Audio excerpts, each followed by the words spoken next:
Everyone, can everyone hear me okay? Good morning, everyone.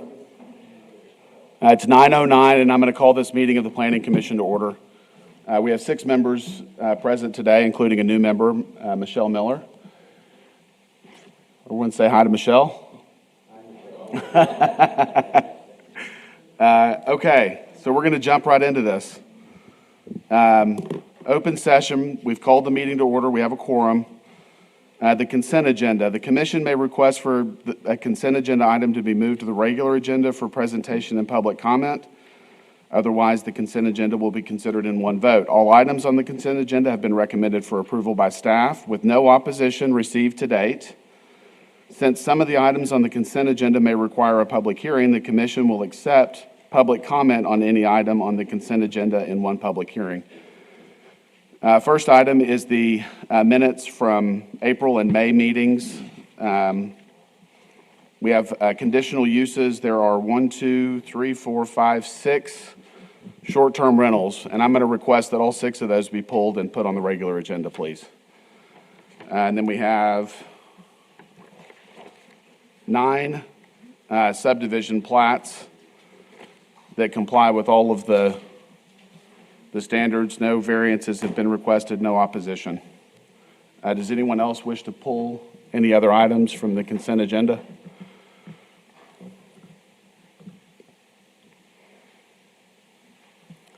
All right, I'm going to open it up for public comment. So the 6 short-term rentals are no longer on the consent agenda. It is just the 9 subdivision plats. Does anyone wish to speak on any of the 9 subdivision plats, which would be Section C of the consent agenda?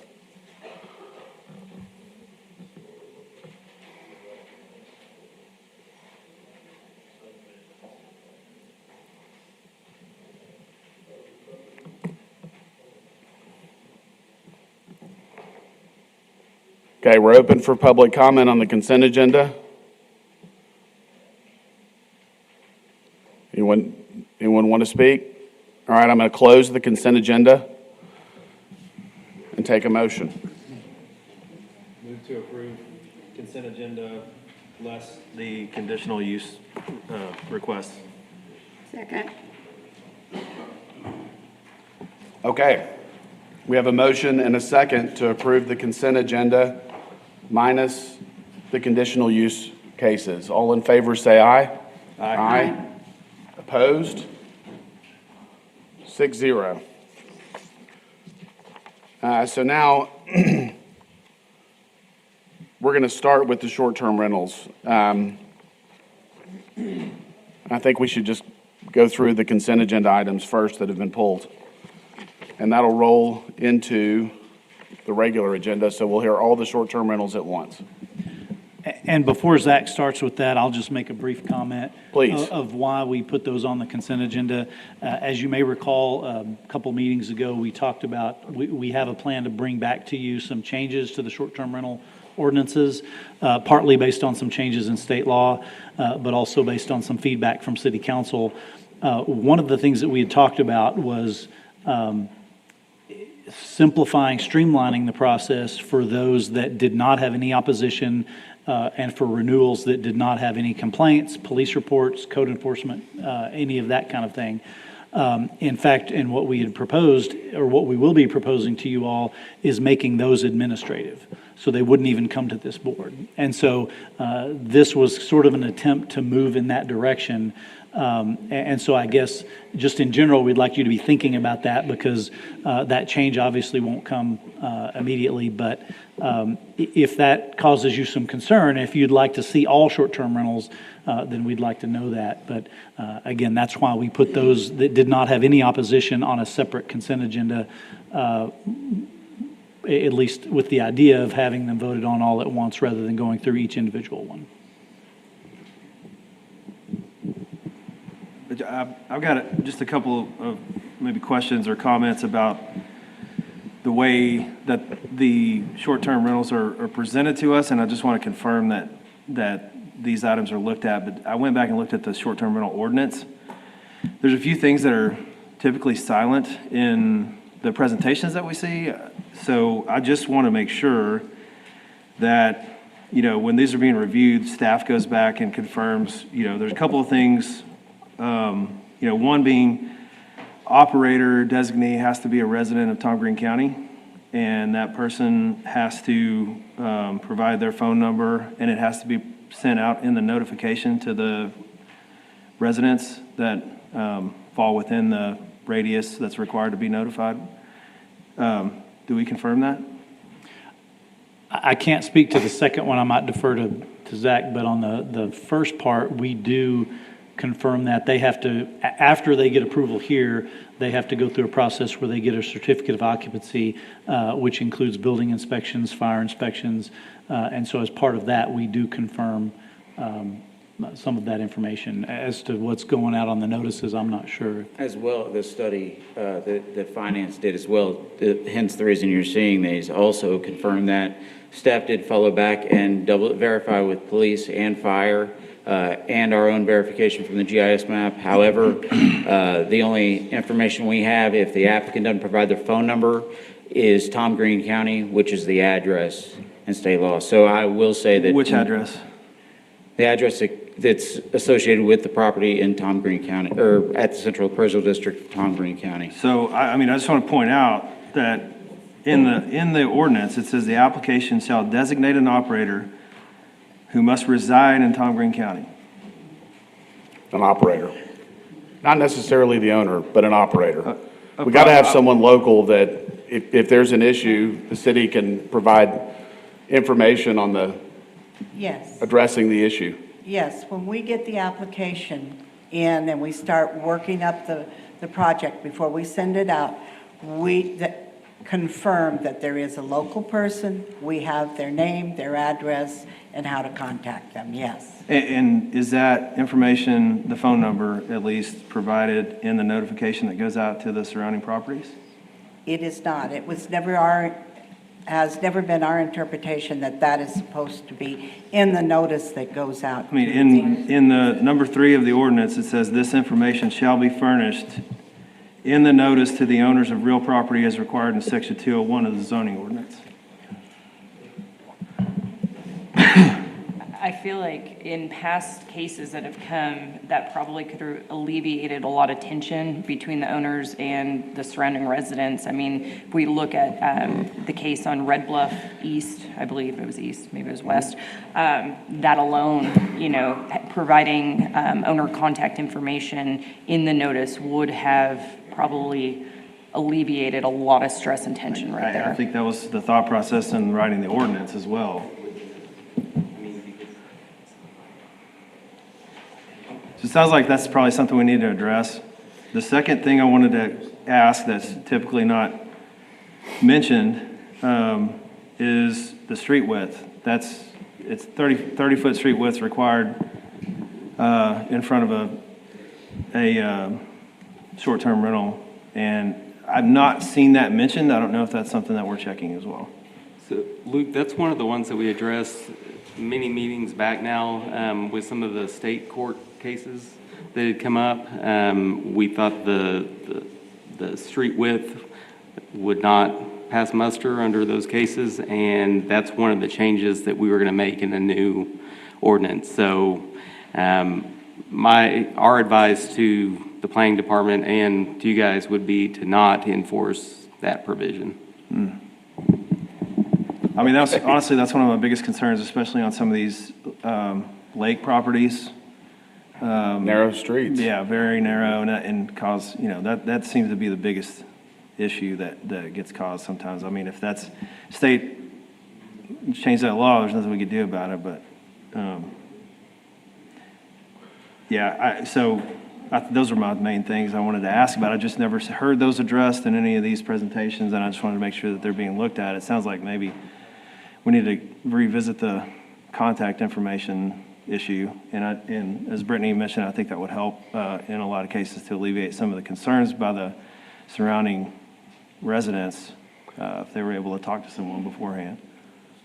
And I would just like to ask, with the 30-foot width that is in the ordinance, and state having a different opinion, exactly what is the width, or is there a comment or an evaluation on the state level for a width? So it's not statutory, these are court cases. Okay. And basically, and it's been a while since I've looked at it, but they said that you wouldn't treat a normal residential use any different based on the street width, and so you have to have a compelling reason to do that specifically for short-term rentals and be able to justify why those are different. So that's kind of our recommendation, why we've said not to enforce it, because we don't have that justification. I don't know whether that was actually considered, when it was adopted. Okay. I do have, I'm sorry, I've got one more question.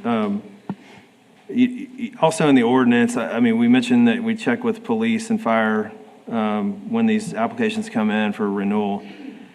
One of the requirements in the ordinance is that there's no outdoor gatherings before 7 a.m. or after 10:30. That may not necessarily be a police complaint. Is it possible for the surrounding residents, or what is the suggested method of complaint, I guess, if there is an issue with that for the neighbors? If it's after hours, I would most likely suggest the non-emergency police phone number to call in a noise complaint. If not, there's a place on the code enforcement website. It's easy. You just click on it. Where do I report A? And they can report it, and the next business day, code can go out and look at it. The Since you've got the fastest way ordinance. is police. What's the parking requirement in the ordinance? Yeah, 2 off-street parking spaces plus 1 additional off-street parking space per separately rented guest room shall be provided. Separately rented. That, if you recall, that section of the ordinance applies to short-term rentals and bed and breakfast. Okay. And so bed and breakfasts can rent individual rooms. And so that's really what that provision of each, short-term rental under the ordinance has to be rented as a whole unit. Yes. So in the case of those, it would be 2 plus 1, so 3 parking spaces. But with a bed and breakfast, so a 4-bedroom bed and breakfast would require the 2 plus 4 for each separately rented bedroom. Okay, and then to go back on your comments, John, about the cases on the consent agenda, I'd like to see every short-term rental case that comes through in its initial review and discussion. I think we need to see every one of the properties that is being considered. We need to debate and discuss. We need to have an opportunity for the community to come in and voice their concerns if they have any. If it's a renewal, and you guys could maybe put in these summary notes, the compliance with code enforcement and city issues, that there aren't any reports or problems with these properties as part of the staff report documentation. I think it would really make me feel a little bit better. I agree with Yep. that. Okay. Okay, so on that note, we're going to read in the first one, CU 2315, 221 North Oxford Drive. A request for approval of a conditional use for a short-term rental located at 221 North Oxford Drive. Okay, as you mentioned, all the reasons for these. This was on consent. It is a renewal. This is part of the process of, I believe, one of the cases that got notification to come in and address and correct and renew their application. As you can see here, they have the required parking per the ordinance. It's zoned single family, SMD 5, Karen Hesse Smith. It's in the Bluffs. Picture of the front of the home. That picture is wrong. The aerial picture. That one's wrong. Oh, okay. The picture of the house may be correct. I cannot. Yeah, that looks the same as what's on the staff notes here. The Okay. aerial shot's not right. Okay. My apologies. Okay. Staff recommendations for approval, maintain all the off-street parking on the premises, obtain certificate of occupancy based on, again, with permits and inspections, and obtain and maintain compliance with the annual inspections of the fire department's office. There's a note there that basically says they shall receive approvals for any more renewals, new cases if they were to ever expire or let it expire, et cetera. With that, I'd be happy to answer any questions. Does anyone have questions for the staff? All right.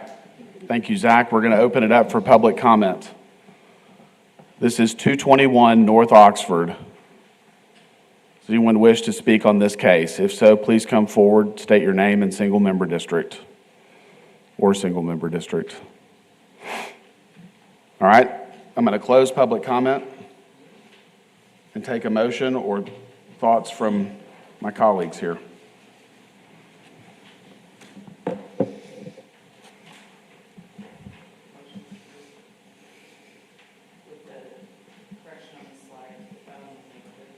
Being College Hills, not the Bluffs. Second.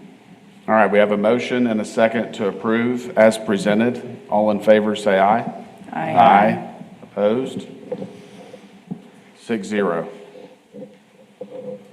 All right, the next one is CU 2316, 1410 South Park. A request for conditional use for a short-term rental located at 1410 South Park Street. Zach Rainbow, Planning and Development Services. Again, a request for a short-term rental. Property zone, single-family, District 5, Karen Hesse Smith, the Santa Rita neighborhood. 23 notices were mailed out, none in favor and none in opposition, hence the reason it had been on consent. Picture of the mail-out map in the aerial there. Staff recommendations for approval of the conditional use. Again, same conditions as prior. The parking, certificate of occupancy, fire inspection, and maintain compliant with the ordinance. And with that, I'd be happy to answer any questions. Anyone have questions for the staff? All right. I'm going to open it up for public comment. Anyone wishing to speak on this case, please come forward, state your name and address or single-member district. Good morning, members of the commission. My name is H.R. Wardlaw III. I reside at 1201 South Park. It's in single-member District 5. And I'd like to hand out a map. I'm in opposition to this particular property and actually two others, and we might talk about two at the same time.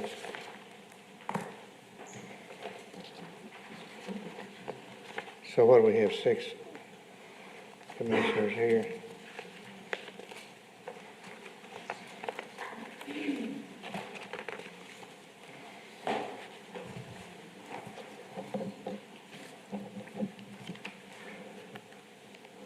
No, those. Is that your copy? No, I got. You got that? Yeah, but I just got one for y'all and the other 6 over there. Yeah. Okay. I may have some done. Let's see this.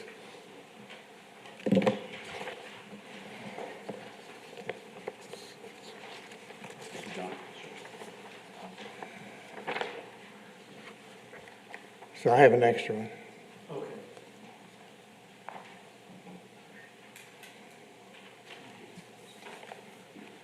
So I've got a map here I want you to follow in my presentation, and it applies to 3 of the cases that are coming up.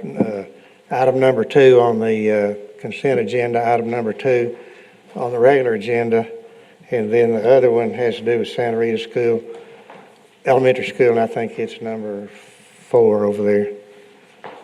But anyway, I've lived in Santa Rita more than 70 years, and I know all the properties over there, and I've been in the real estate business all my life, as some of you know. And anyway, it's my position, in opposition to these 3,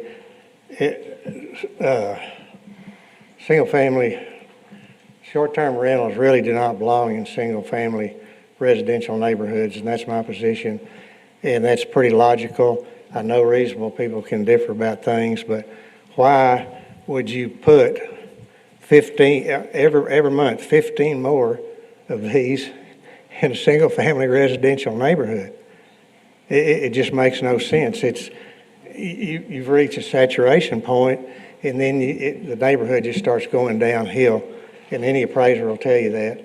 In fact, there's even a term for it in the real estate business. It's called down zoning, where you just, these are mini hotels, and the problem you have, when we get into my presentation, is that the people coming to stay in these are unknown, they're unvetted, and they're going to be here today and gone tomorrow.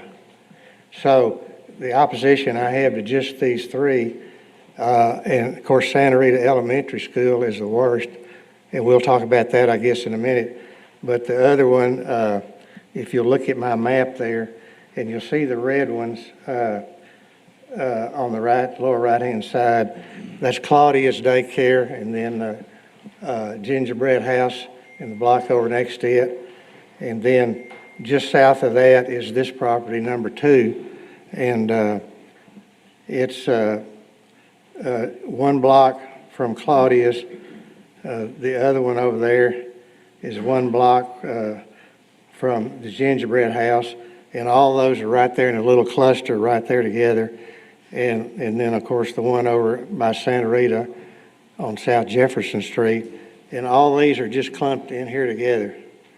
And who's going to get up here and tell me that we need these three right there when they're a bunch of scattered all over?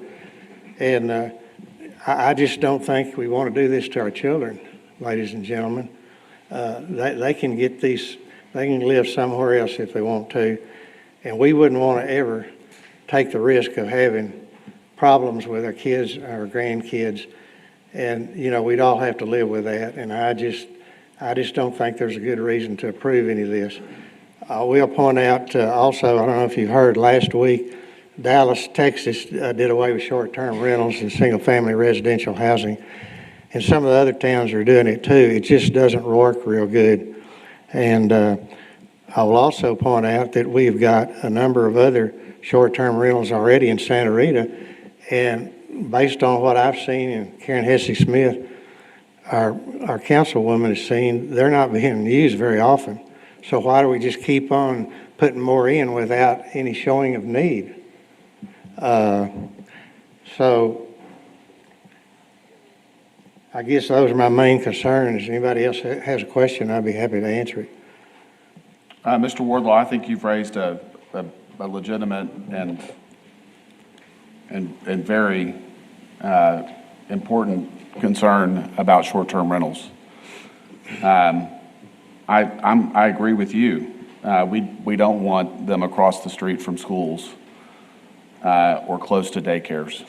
I don't know of a process, I don't think it exists, where these websites that are being used for short-term rentals are vetting the customers that are staying in these units. And you're right, to a point, they do operate like a hotel or a motel. So thank you for raising your concerns. Yeah, I'll just make one or two additional points. Number one, for those of you who didn't see the last city council meeting, I would urge you to look at it. The city council is very much concerned about the avalanche of all of these things that are coming up. Look, just on this 1 month, 15. And Yeah. seven of those are in Santa Rita. Or Well, SDM. and to your point, Winky, there's a cover letter here on the staff notes that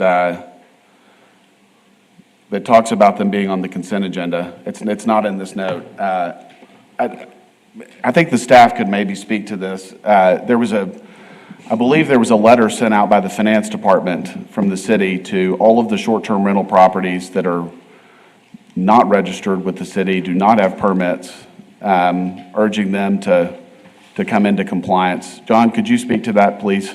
Yes, that's right. That's the reason we typically don't see 15 in a month, but the finance department, working with the planning department, did an audit of short-term rentals that are listed on sites like Airbnb, VRBO, and that audit showed a number of properties that were operating without getting the conditional use through the city and without paying hotel taxes.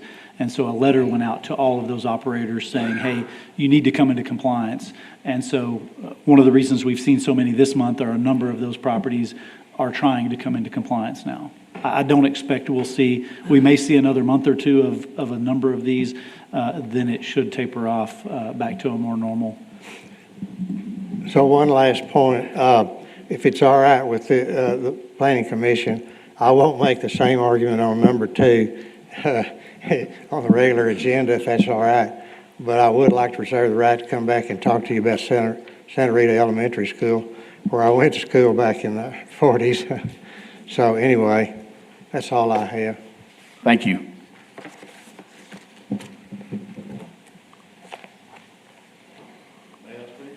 Yes, sir. Okay, this is my first time ever to come down here. My name is James Caluette. I live at 1417 West Avenue D, and I don't know what district it is. I didn't know I needed that information. That's It's no, the no, same as the other no. gentleman. Your address is plenty good. Okay, look, I'm talking about number 4, which is the same neighborhood the gentleman standing up before me. And I have pretty much the same opposition to a single family being turned into a one-time rental thing. I've used those before, and they've always been outside of a city. And I have no problem with that. If you got 2 or 3 acres and that's what you want to do, that's your property to do it. But I live in Santa Rita, and Yes, there's sir. 2 backbones of this real country, and it's a husband and wife family and a single family ownership. And this council, by putting these in here, is working to destroy one of these, because that's all it's going to be used for. I feel, I'm not entirely 100% sure, it'll be used for party things. People come, they have a good time, and they leave. They don't really care what they leave behind. That's just the way it is. That's human nature, the human condition, the way it is. I feel the same way the gentleman does that spoke before me about the elementary school. We don't know who's coming in, who they're renting it to. Yes, sir. I don't know who they have to show any identification to. I'm sure the homeowner or whoever's managing it. But hotel, they have some kind of recognition of who that person is and who's responsible for it. I just think it's a very bad deal for San Angelo overall in the entire city to be renting these things like this, putting more and more of them up. We have hotels. Let them stay at a hotel, just like I do when I go to a city. If I don't do one of these, I do them, like I said, but it's outside neighborhoods. I think a single-family neighborhood should remain a single-family neighborhood. And actually, one I came on was number 4, I guess. Yes, sir. The one on South Jefferson. Yes, sir. I live from Hey, this Travis. house. We, since we're on number 2 or number 1, we probably need to call that case if we're going to have. No, I comment on it, understand. so. Okay, Thank you for your point. okay, thank you. Thank That's you, it? sir. Appreciate it.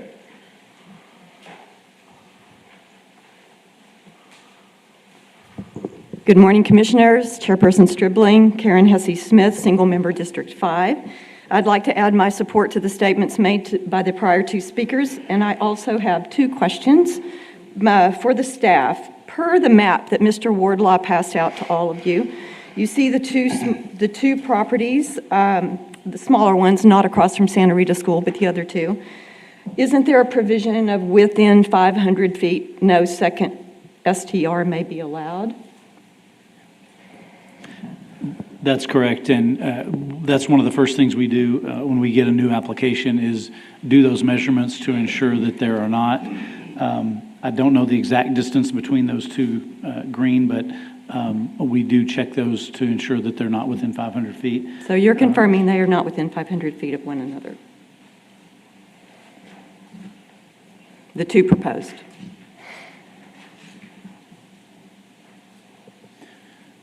Well, and Zach just pointed out, yes, the ones that we have already been approved or ones who are requesting approval, we do measure those, and so those 2 are in excess of 500 feet apart. One thing we don't know is if there are ones that are operating outside of the, approvals. But then if those were to come in later and somebody else has already gotten in and gotten approved, then the newer one that comes in would not get Would approved. not be approved. Thank you for clarifying. It's just based on the size of a typical residential lot in this neighborhood. It looks unlikely that that would pass. And my second question, per one of the comments the gentleman before me made, I think rather than going on at length about my opinion, whether it's pro or con for STRs, I think it might be pertinent for the staff to produce a density map for the city of San Angelo so that we can see where the abundance of STRs are, perhaps even where they're being requested. And I think it would also be of great interest to find out the occupancy rates for those properties by neighborhood. Thank you. Thank you. Anyone else wish to speak on this case?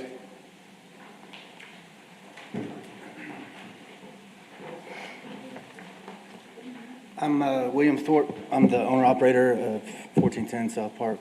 And as a rebuttal, I'd just like to say, as far as occupancy, I'm at 85% occupancy over the course of the last year. The reason I've switched to STR as opposed to long-term tenancy is damage and having to remodel every time somebody moves out.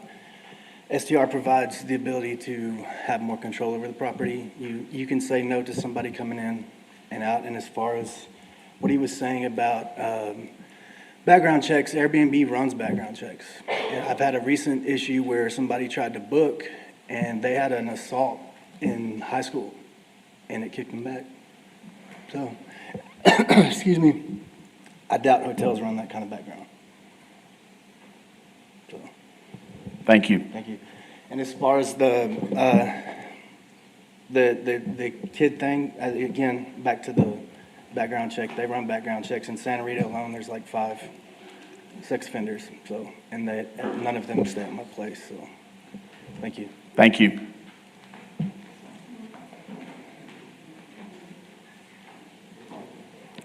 Anyone else wish to speak on this case?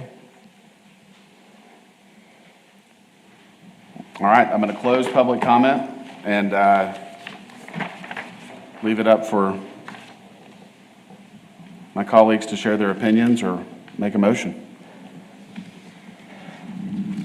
I think I'll start. I think Mr. Wardlaw has raised concern about short-term rentals that we haven't addressed at this point, but that I do agree with that is legitimate, and it's having short-term rentals close to daycares and schools. I don't think is a good idea.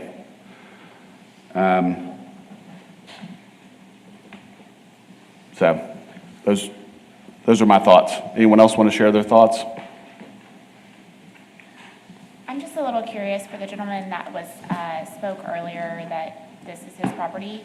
Can you talk to me a little bit more about, I'm sorry, I don't know where you went, but about the process for background checks? It's the first I've heard of that. I don't know what the process specifically is. I'm sorry. Yeah, come on up, please. I don't know the process specifically, but when you sign up for Airbnb, you have to give them your ID, a picture of your ID, a number of different information, and then they run a background check initially. That's what they did for mine years ago when I used it when I traveled or whatever. Okay. But and that's what I'm getting at. This guy had signed up a couple of years ago, I guess, and then when he went to book, they further pursued his background. Okay. Thank you. Yeah, Sure. please. I'm going to open up public comment. Mr. Wardlaw, come on up. That's a very good question, and I will answer it.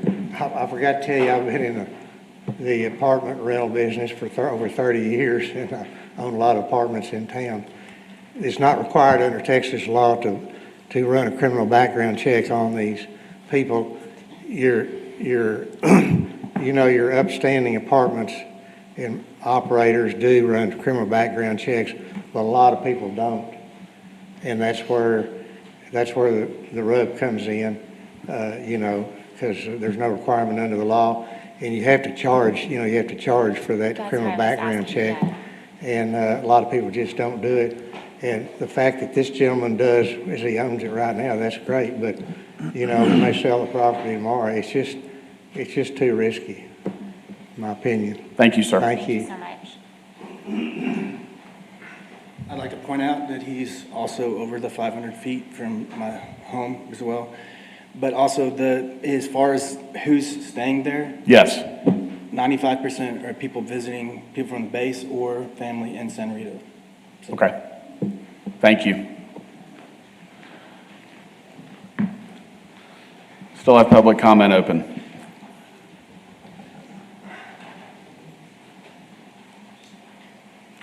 Larry Miller, council member for SMD 6.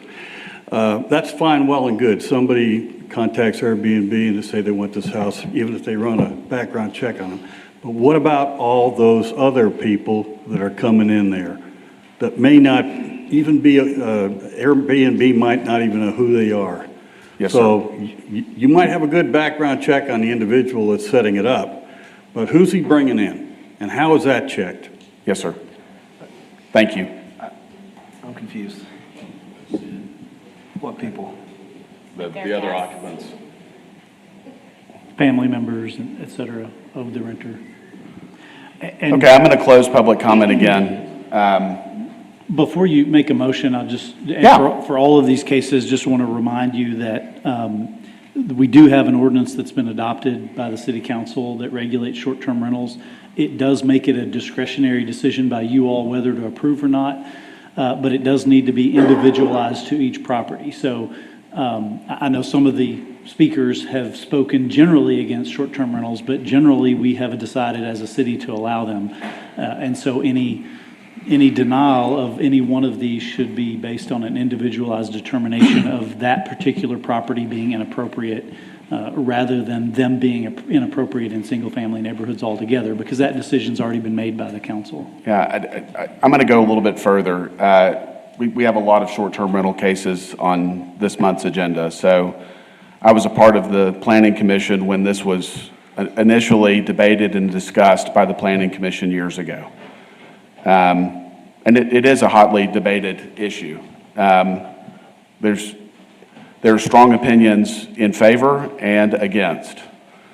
And I think personally what I settled on, and the reason that I think short-term rentals in some areas are okay, is I look at the alternative as a long-term rental.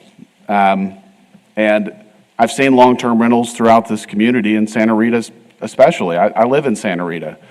I know these properties very well. And to the gentleman's point that's this case we're talking about, he talked about the frequency that he has access to his property in a short-term rental. If you have a long-term rental, the owner may not see that property for months. They may not make access into that property for a very long time. And the wear and tear on the improvements could be significant. The activities within those residents can be very detrimental and dangerous. So short-term rentals, if you don't maintain the property in a good standard, if it's not appealing, it's not going to rent. Someone's not going to pay for it if it's not a well-maintained, nice-looking property. I think that has value personally. If I'm looking at my neighborhood and there's a long-term rental that's got worn-out siding and paint that's needed on the exterior and weeds that are 2 feet tall in the front yard, I don't like that. I don't think anyone likes that. And I feel like if it's a short-term rental, and they're not going to be able to rent that unit if it looks like that. So they're going to have to go in and clean it up and maintain it to a higher standard, one that I think we would all want for our neighborhood homes. So that's it. Just wanted everyone to know that there's been a lot of debate and discussion about this, and I don't think that we've got this perfect and right.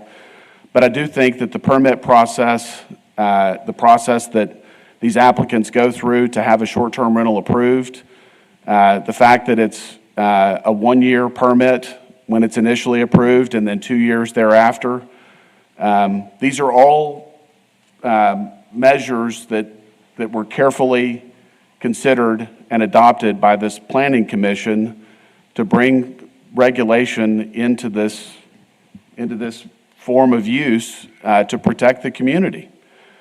And I think the ordinance, by and large, has done a good job. We don't have a lot of folks coming in to renew a short-term rental where we've got a dozen property owners standing in the crowd saying, this one's been terrible. We've had trash cans thrown in our yard. You know, all the stories that we've heard about the concerns about short-term rentals. And the reality, I can't name a case where we've had a renewal come up and there's been police reports or code compliance issues. So I just want everyone to know and understand what we're dealing with. So anyone else want to share their thoughts?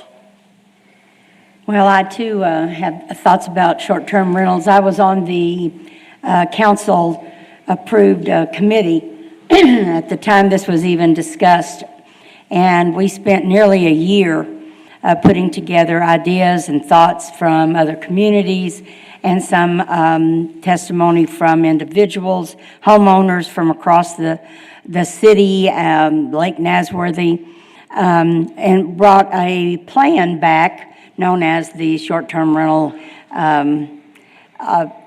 proposal to the Planning Commission. So there was two vetted things back then, a committee and then this commission. Is it perfect? Maybe not. Does it need to be relooked at on a few individual points? I made that comment to the mayor after the last city council meeting. So as Travis has said, we have a process. We have an approved council agenda for short-term rentals, and other than really a bad situation or an area that a short-term rental just doesn't make sense in, we have our guidelines. Thank you. I think I'll just kind of echo the comments that Travis and Candy have both made. And I feel like there's a lot of misconception about what STRs are, and misunderstanding or lack of,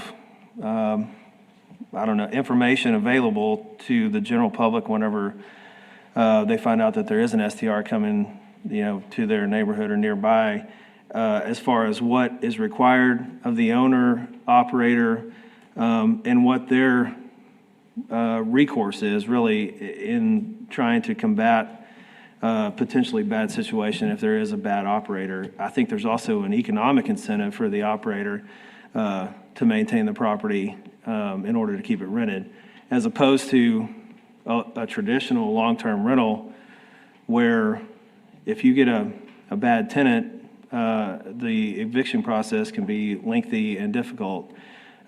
Just by their nature, short-term rentals turn over very frequently, as well as with all the other provisions in the ordinance that we have to hold the owner accountable.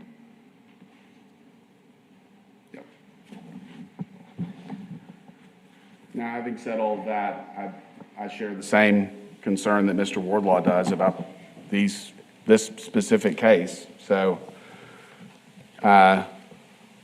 we've outlined our general thoughts on short-term rentals, but I think we need to address this case specifically. So does anyone want to make a motion? Based on, what was said about the requirements from City Council, based on, the needs of the community, I'm in favor of approving this as stated by, by staff. I recognize that there are a lot of individuals that sometimes don't like it, but what we don't have is those that do as well. So I'll make a motion to approve as presented, as long as they meet the staff recommendation conditions. Second. Okay, we have a motion and a second to approve. All in favor, say aye. Aye. Opposed? Aye. So 5-1 to approve. Okay, Zach, Rainbow Planning and Development Services, again, another short. Zach, I'm going to need to read this one in I'm sorry. before you go. My bad.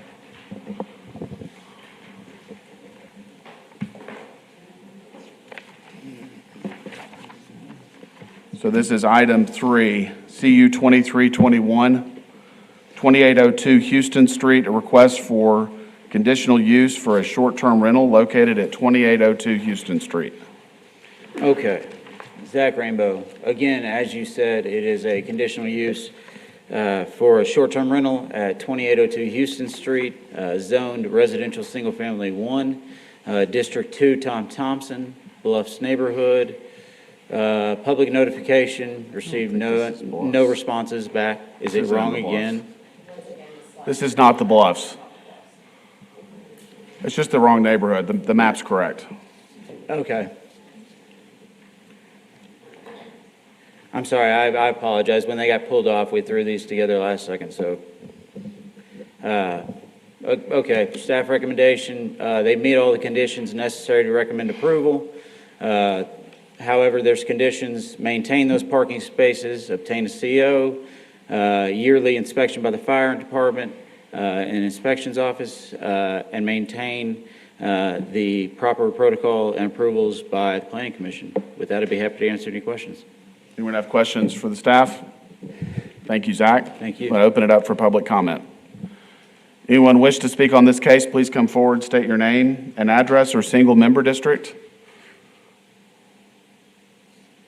All right, I'm going to close public comment and take a motion or comments. Move to approve as presented. All right, we have a motion and a second to approve. As presented, all in favor say aye. Aye. Opposed? It's approved 6-0.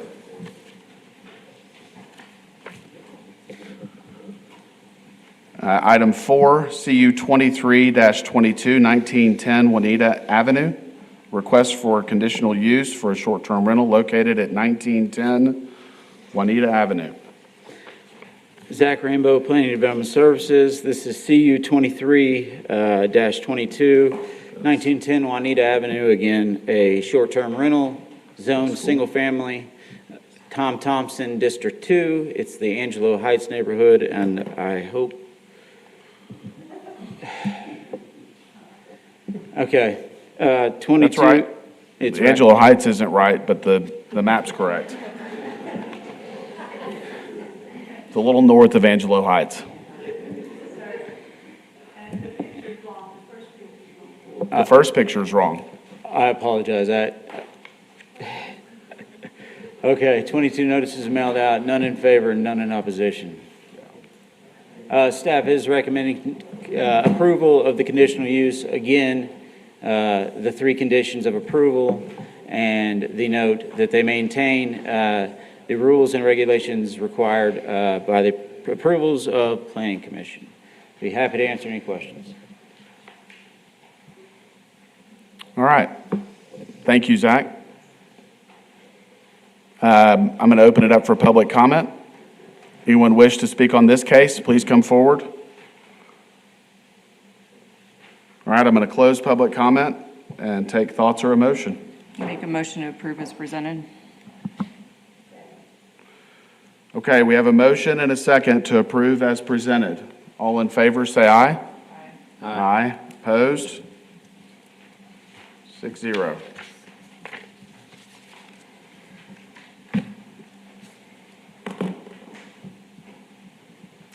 Number 5, conditional use 2324, 1909 Forest Park. A request for approval of a conditional use for a short-term rental located at 1909 Forest Park. Zach Rainbow again, Planning Development Services. Request is 1909 Forest Park, as you mentioned. Approval of a short-term rental, RS1 zoning, Tom Thompson. I'm guessing it's wrong. No. So, yeah. 22 notices were mailed out, none in favor, none in opposition.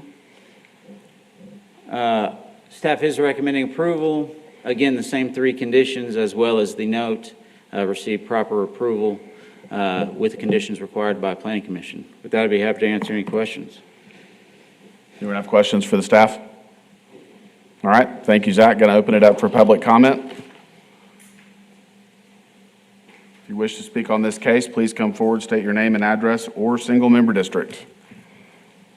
All right, I'm going to close public comment and take thoughts or a motion, please.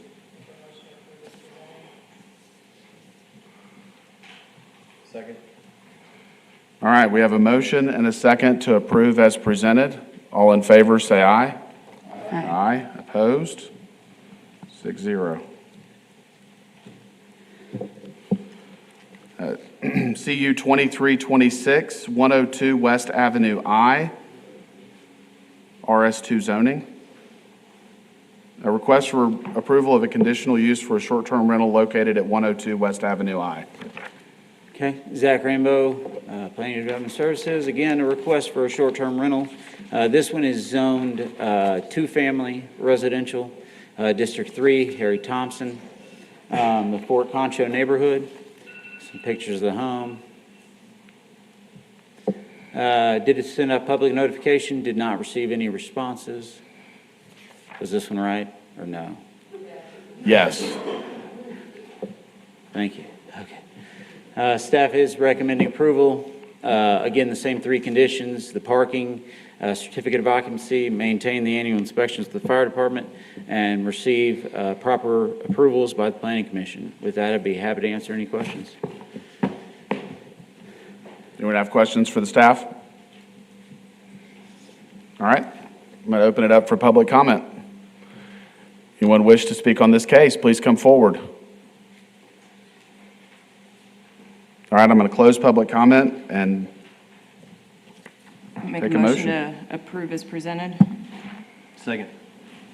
All right, we have a motion and a second to approve as presented. All in favor, say aye. Aye. Aye. Opposed? 6-0. All right. Regular agenda. Conditional uses. The Planning Commission has final authority for approval of conditional uses. Appeals may be directed to the City Council. Item 1, 2314. This is 2536 Colorado Avenue. Request for approval of a conditional use to allow short-term rental in the single-family residential zoning district located at 2536 Colorado Avenue.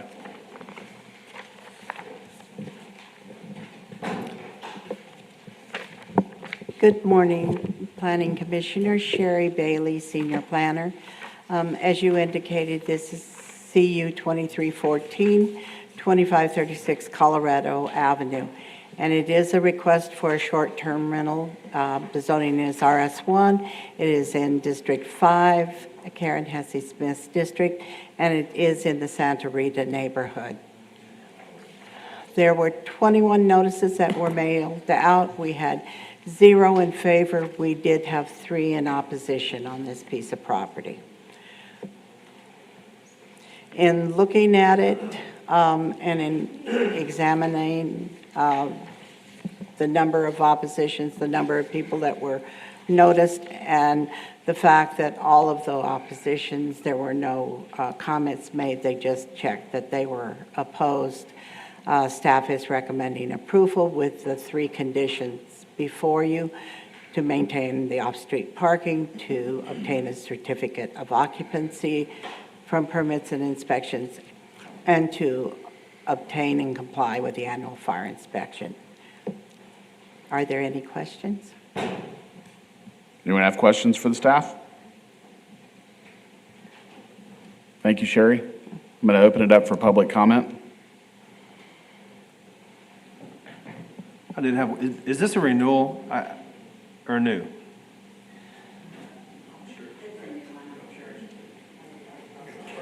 Good morning. I will look at the staff report. It wasn't mine. Let me look. I can't remember. Good morning. Good morning. I'm Ray Bishop. I'm speaking on behalf of my son who lives at 2525 Colorado and who did oppose. I don't know that you all have a copy. I did make a copy of his email that he sent in. My wife and I owned that property up until a couple of years ago in our name, and we have transferred it to our son. He is not able to come today because he is a senior instructor for summer school at TLCA. I might also proudly announce that he is Teacher of the Year for TLCA, has won the award for quarterly Teacher of the Year many times, and they have also submitted him as a national candidate for Teacher of the Year. So It's wonderful. I'm being Congratulations. a little bit of a proud guy here, okay? We purchased that property in 2008. There is a lot of rental property in that area. There has been a multitude of problems from time to time in that area. The police have been out. There have been drug problems. Of course, a lot of traffic, a lot of noise. There's been some other, shall I say, rather illegal activities in some of the areas around there. I won't go into that, but I'll let you decide on your own. Our son maintains his place, and if I may say so, some of even in other neighborhood places because of elder people who are unable to take care of their places, and he does not do it for pay. In fact, one day a fella came home and asked him what he was doing, and he said, "Well, I didn't think anybody lived here, so I'm mowing your yard." My point is, we are definitely opposed to any more short-term rentals in that area, and would appreciate the commission's consideration on that and not approve it. Thank you. Thank you, sir.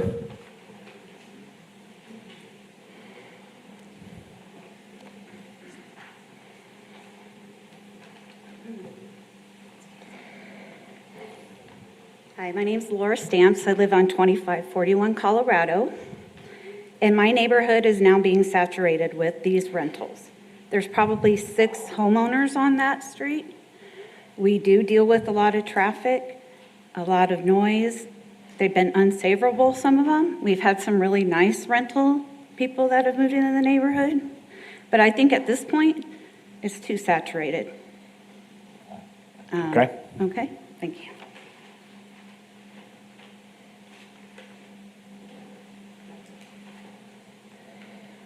Good morning. My name is Larry Kerr. I'm in, I guess that's District 5. My property is located at 2530 Colorado. It's exactly next door to the STR in question.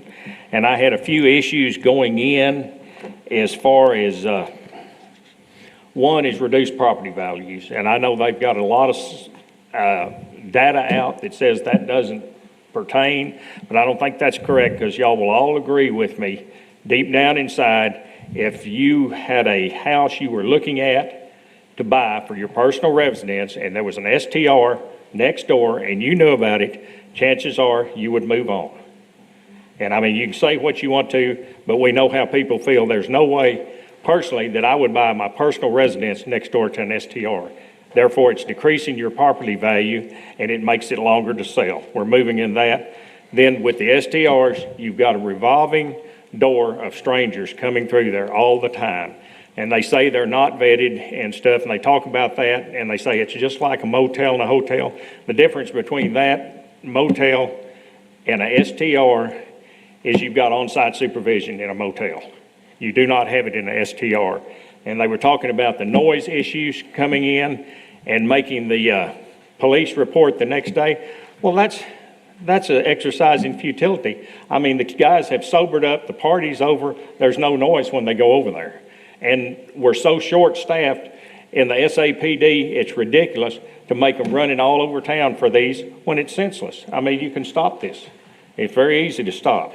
Okay, another thing that I have an issue with is these outlaw STRs. Okay, you're talking about we've got a rush on them right now, wanting permits and stuff. What's the penalty? I mean, they've evaded hotel motel taxes all this time. They've been operating outside the law. I mean, if you break the law, you ought to be penalized. End of story. I mean, you shouldn't reward them by letting them come in here just like everybody else and give them an STR. Penalize them, kick them out for 2 years where they can't get a penalty, or fine them the hotel tax going back through the Airbnb where they can look back and see where it's been rented, because I'm sure you can probably find that. The stats are probably in there if you've got the ability, which I don't, to look that up. Of course, you have issues with we've already talked about this. I won't go through a whole lot of it. We have issues, there's possible issues with noise, traffic, trash, different people coming in and out, and it serves a need to some extent with like weddings, rodeos, athletic events, bachelor parties, but they shouldn't be a party house, and a lot of times they turn into that, and they end up in the backyard. Like my particular property has chain link fence. I mean, if you've got a party going on here, and you've got a house here and a chain link fence, there's no noise suppression there. There's none at all. It's not, it doesn't stop it at all. Okay.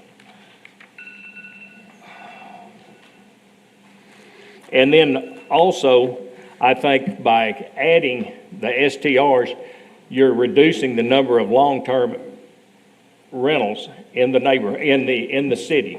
Therefore, reducing the supply of them, the price is going up. And the lower income people, you're penalized just like always. The poor is getting penalized because the prices of rentals are going up if the supply diminishes. So by adding more STRs, you're losing your basis for, you're losing your amount of long-term rentals. And I think... Mr. Chair, that was the 3-minute timer, just so you know. Thank you. Nobody told me that. No. Okay, well, I'm not through. Do I need to quit now? No, sir. If you have any other comments, go right ahead. Okay, well, one thing that's a perfect advertisement is the mayor is opposed to these. Okay. So that's one thing right there, and it compromises the integrity of the neighborhood and gives the community a motel atmosphere. And therefore, I wish you would vote against the STR at 2536 Colorado. Thank you for your time. Thank you, sir.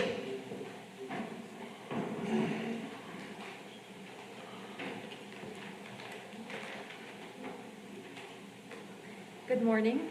Good morning. My name is Carolina Ojeda Flores. I am the property owner of 2536 Colorado. And I've been a resident in Tom Green, San Angelo, for 10 years only. I have a family. I have 2 little girls. I'm raising my family here in San Angelo. And it's only been 10 years, but I hope and I plan to stay here for longer, hopefully have grandbabies raised here in San Angelo. So I am concerned for our community. If I were to think that having a short-term lease, and specifically with the company Airbnb, was a hazard to the future of this community where, again, I'm raising my 2 little girls, I would not have looked into this type of business. So this property is, we just purchased it. It's never been used as a short-term lease. As you had mentioned in Airbnb, it is, image is everything. Our families are coming, let's say, out of Lubbock for a sports competition, and the only information that they have on the property where they're going to stay with their kids is the pictures that we're showing them. So definitely keeping the landscape, keeping the home in excellent condition is a thing that we try to get through Airbnb and through our short-term lease, same for the inside. Now with Airbnb, I feel indeed it's a relatively new thing. And I keep saying Airbnb because that is the company that we plan on using. Why? Because of how just evolved it had been in regards to screening people before us approving who's going to stay at our home. I've been an Airbnb user, and I travel with my family for the last 8 years using them, and I feel it has allowed for us to be able to visit certain places where the cost of the hotels were too expensive. On other properties, we've seen, especially for San Angelo, part of us approving if we want that person or family to stay is giving us the reason why they're visiting our town. And the reasons have been, again, my kid has a sport match, so we're going to be there. Taking my dad to fish at the lake. There was another family that the dad was going to have open heart surgery at Shannon, so the family need to stay close by. Talking to friends at work, they've asked, well, how much are you charging for the property? And our value is less than what the local hotels are offering. So it is easier for families to travel and be able to stay and enjoy our town or get medical care through Airbnb. So I think that's one of the strengths of having this type of properties. The other thing is, it depends on me who I get to approve to stay at my home. Not just any random person can stay. There's a background. Airbnb is highly based on your review. So other people that had stayed at other Airbnbs, those owners give that person a review. And it's not just based on, oh, I want to, make a good impression on you. You give me a good review, I give you a bad review. This is a hidden review. So until I don't provide an actual honest review, I won't get to see the other person's review. So it's really blinded. So there's a little bit more than just, getting random people to stay at your property. With that being said, I agree, it's a beautiful, beautiful neighborhood. Our intention and plan is to keep the standards that we have, where we actually screen and not just, approve anybody to stay at this home. I think it's a good idea to allow the neighbors to keep our personal contact information. I will not mind at all if there's any issues with any renter for them to call me directly and tell me, what, somebody arrived and we're having this problem. I think that's a great idea. And yes, that's my point. Thank you. Thank you. I just have a question and a comment. Yes, ma'am. This property is really close to the university, and we've had issues with rentals with a bunch of kids coming in and parties, like you've heard. And another question, when did residential areas become commercial? Okay. Why are we making money? Why is my neighbor running a business when I'm trying to raise a kid? I just want to know. Is that okay? Are we okay with that? I don't know how to answer that. I'm sorry. I know, thank you.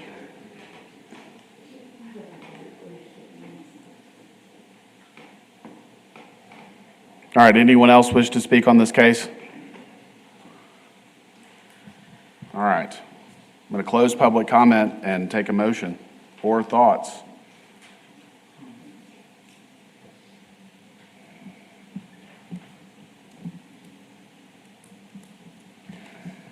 Move to approve. All right, we have a motion and a second to approve. All in favor, say aye.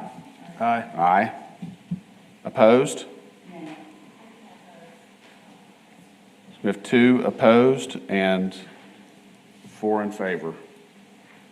So 4-2.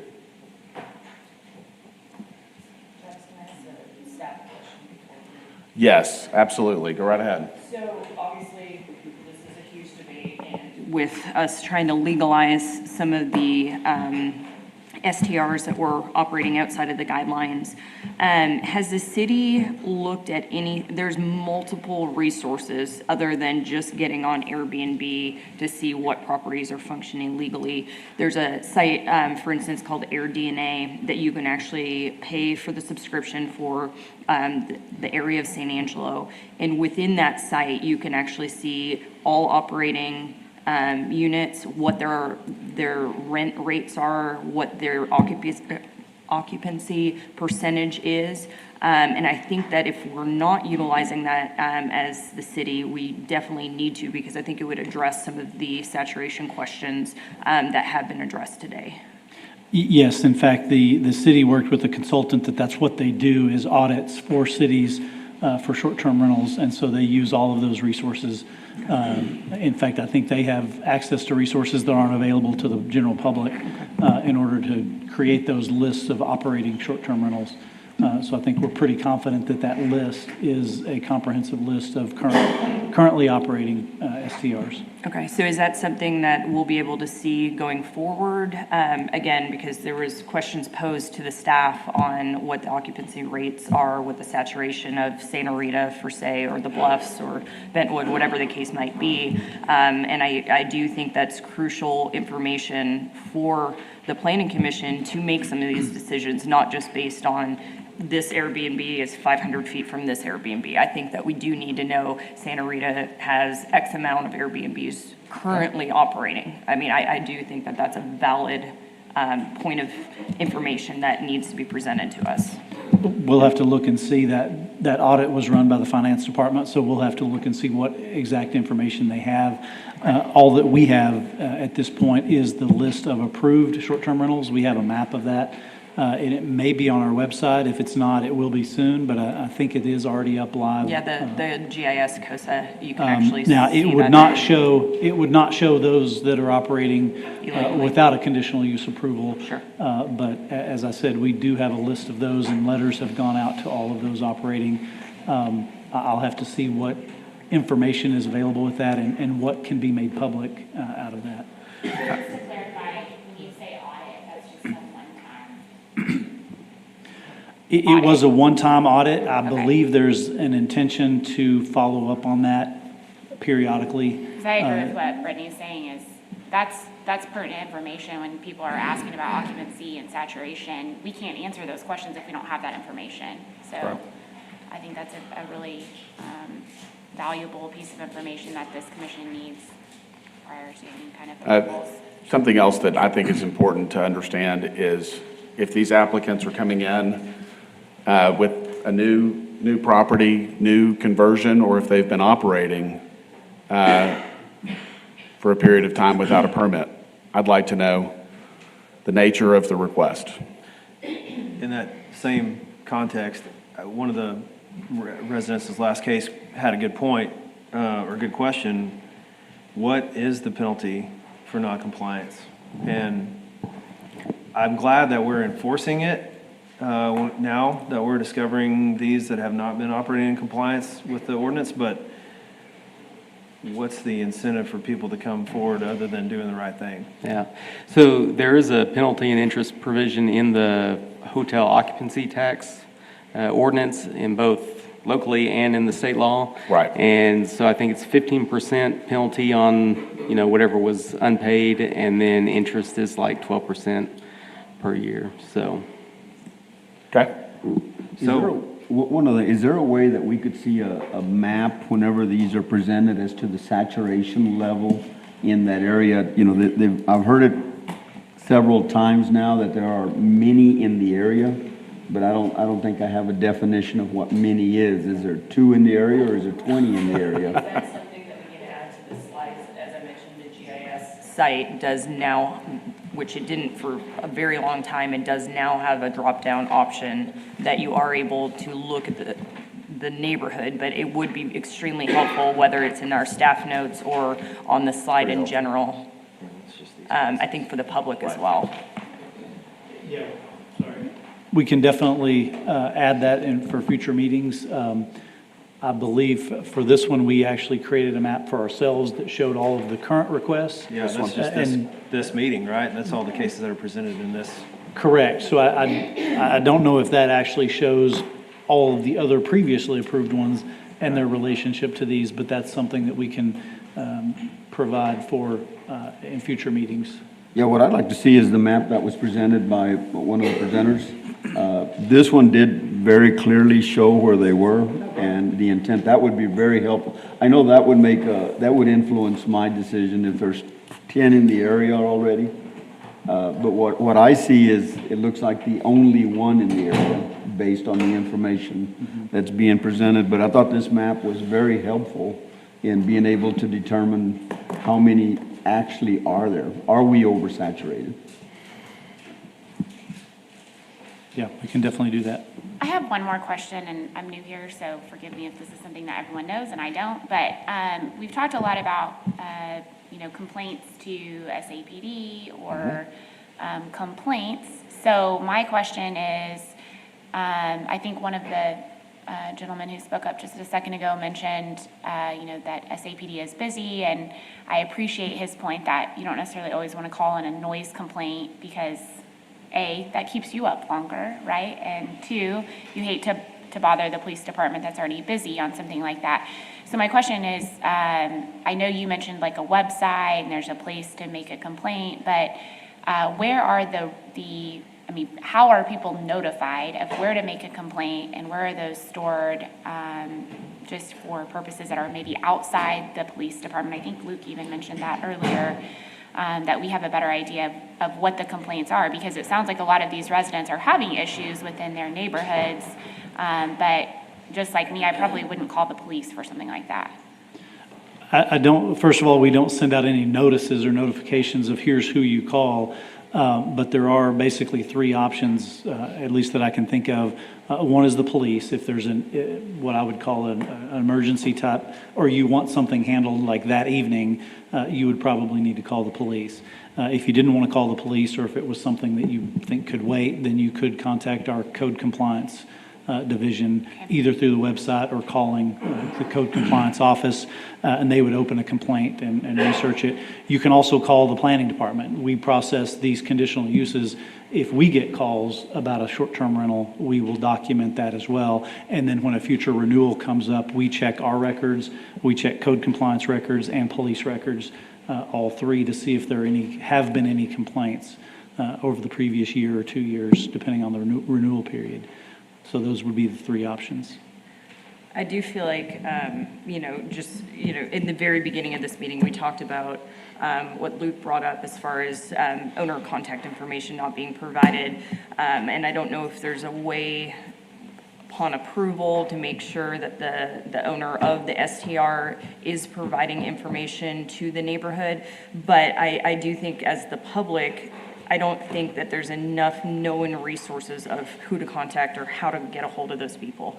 I mean, does the general public know to call the non-emergency 911, or that they can reach out to somebody in the planning department? I don't think most people do know that. And I think that if that's something that would ease the neighbors' concerns, I think that that's something that we either make a requirement or request that the applicants provide.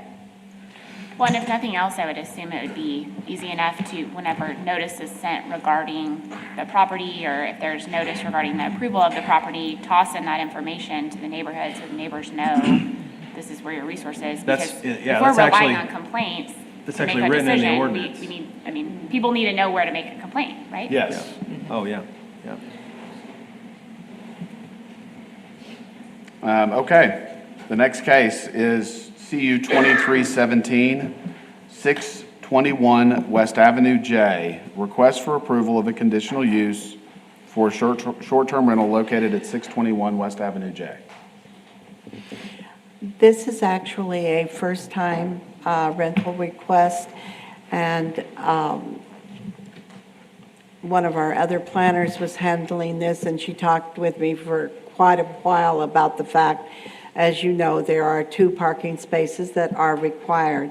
This owner does have 2 areas that are paved for parking, but the area that he is proposing to do is not presently paved. He does know that he is going to have to pave that, and he cannot operate as a short-term rental until he meets that requirement.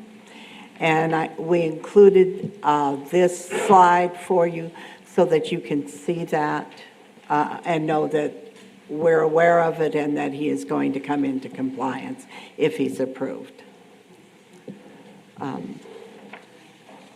We sent out 22 notices. We had 1 in favor, 0 in opposition. Looks like 2 in opposition. Pardon, 2 in opposition. And I believe those show on the map. Do you have any comments from those oppositions, or? I can share that with you. Okay. Thank you. Give us just 1 second. Is there anything else, Ms. Bailey? No, Thank just you. our normal. All right, we're going to open it up for public comment. Please come on forward, sir. Good morning. My name is Robert Miller.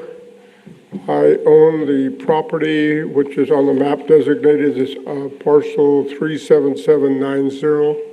I did submit an opposition to this short-term rental.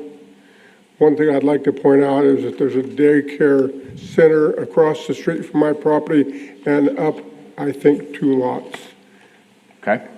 And I've heard here today that some people are in opposition to short-term rentals in proximity to daycare centers. Yes, sir. My wife and I built this home about 4 years ago. The address is 1324 Austin.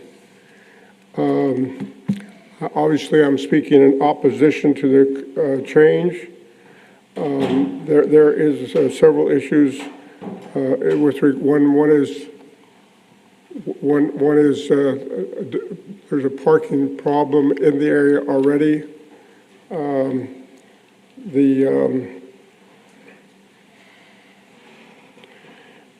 I have a question and I don't mean to sound ignorant here, but there's a difference between the hotel tax and the short-term rental tax, correct? No, under state law, short-term rentals pay a hotel tax the same as a hotel. And so in that respect, there's no difference. Okay, thank you. As she pointed out here a few minutes ago, the off-street parking is not paved. I had some opportunity to talk to some of the neighbors in the area, and someone expressed that they thought they were already operating as a short-term rental at that location. Is this location on J Street on your list for short-term violation?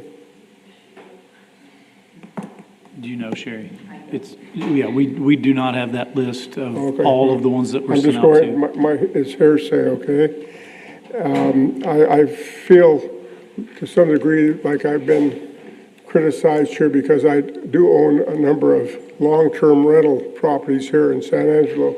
My wife and I moved to San Angelo about 4 years ago, and we pride ourselves in being good landlords. We actually have a professional management company that takes care of our management of our properties.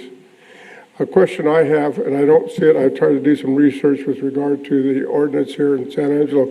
How does the Americans with Disabilities Act impact to short-term rentals? I know if you go to a hotel, talk to the people at the hotel managers, they have to have a certain percentage of rooms that are available that people will ask for accommodation. And the research that I've done here with regard to short-term in San Angelo, I see no mention. It's a great question. I'm sorry? That's a great question. Yeah. I mean, I don't mean to sound like I'm old, but I'm 80 years old. Well, I know from my commercial experience, I think you have to have a TAS inspection whenever there's a commercial property that's going for occupancy. Is that accurate, John? Do we require that? Well, yes, but again, under some of the provisions that Brandon mentioned in terms of court cases, these are not commercial. They do act similar to hotels, but under our ordinance and under state law, these are considered residential uses. They just happen to rent for a shorter period of time. If they're more than 30 days, they're a long-term rental. If they're less than 30 days, they're a short-term rental, but they're still considered a residential use of the property. Brandon, this gentleman was asking about ADA compliance with short-term rentals. Just so you're up to speed. So, yeah, I had a little on that. SERs in general are hotly being litigated right now, so nothing's certain at this point, but I think they are being looked at as far as whether they're like a lodging, like a hotel or motel. Yep. And so there is some criteria where ADA would apply. I think there's also some exceptions, like if you have less than 5 bedrooms and if you have the owner residing on the property, which most of these are not. I think those are some exceptions. So the owners really need to talk to their own legal counsel to determine the ADA requirements. Yep.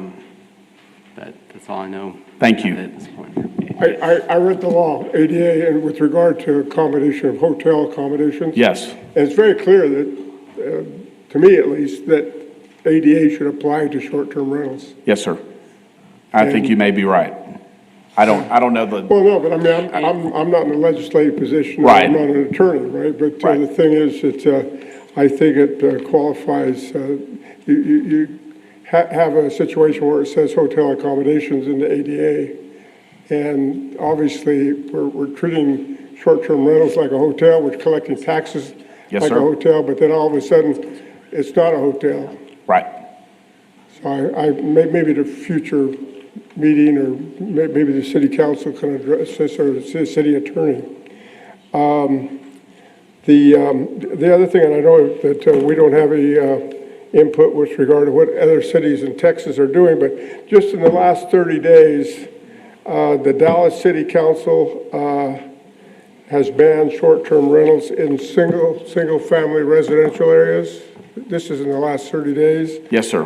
Plano, Texas, May 9th to 23, a temporary ban new STRs for 1 year. Arlington has banned short-term rentals from most residential neighborhoods. There's something inherently wrong with short-term rentals.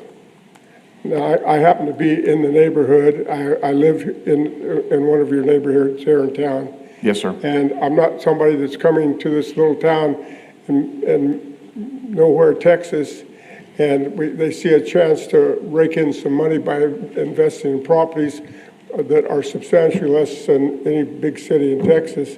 And I think they want to take the money and run. Appreciate your consideration. Thank you very much. Thank you, sir. Yeah. Appreciate it.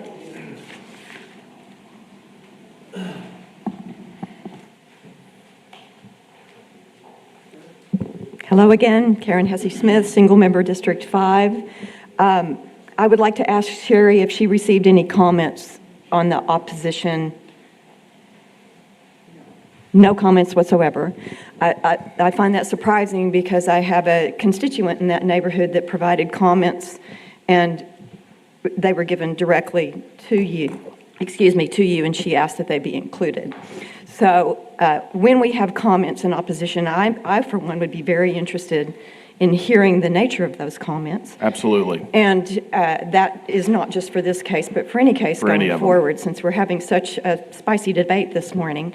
And it won't surprise you that, again, I want to remind this commission that we are within a block of a daycare and kindergarten. I find that troubling at the very least. Thank you. I will add that the previous case, we had included emails and written opposition and the reasons for that, and the next case has those as well. So, and one may have slipped through the cracks, but we do provide you those written comments, both in favor and opposition, when we have them on record. That we'll double check those in the future, but we didn't have anything on record to put in the packet for this particular case. Thank you. Yes, sir. Just for clarification purposes, this is, I can't see how that's the picture of the property. No, it's got to be the alleyway, right? It's not a very good picture of the property. It is. That's the alley to the side. So if you're facing the property, there's an alley to the left. Yeah. And this is, and I think as Sherry mentioned, the reason for this picture is that is the proposed location of the required parking. And as she mentioned, there's a concern that it doesn't meet our paving standards, which they will have to meet if they get approved. Would point out, if that is the alley is not paved either. And Yes, sir. I asked the question, if they're going to have to pave or concrete the drive, or they're going to have to also Concrete the alley. concrete the alley. It's a great question. Typically, in a residential neighborhood like this, we would require paved parking spaces, but not paving the alley. As opposed to if this were a commercial business, Yes. and using this as required parking, they would have to pave all the way back to the street. But in a residential setting, we typically don't require that. Okay. Once again, it's not a commercial business, but they're running it like a business. Yes, sir. Thank you.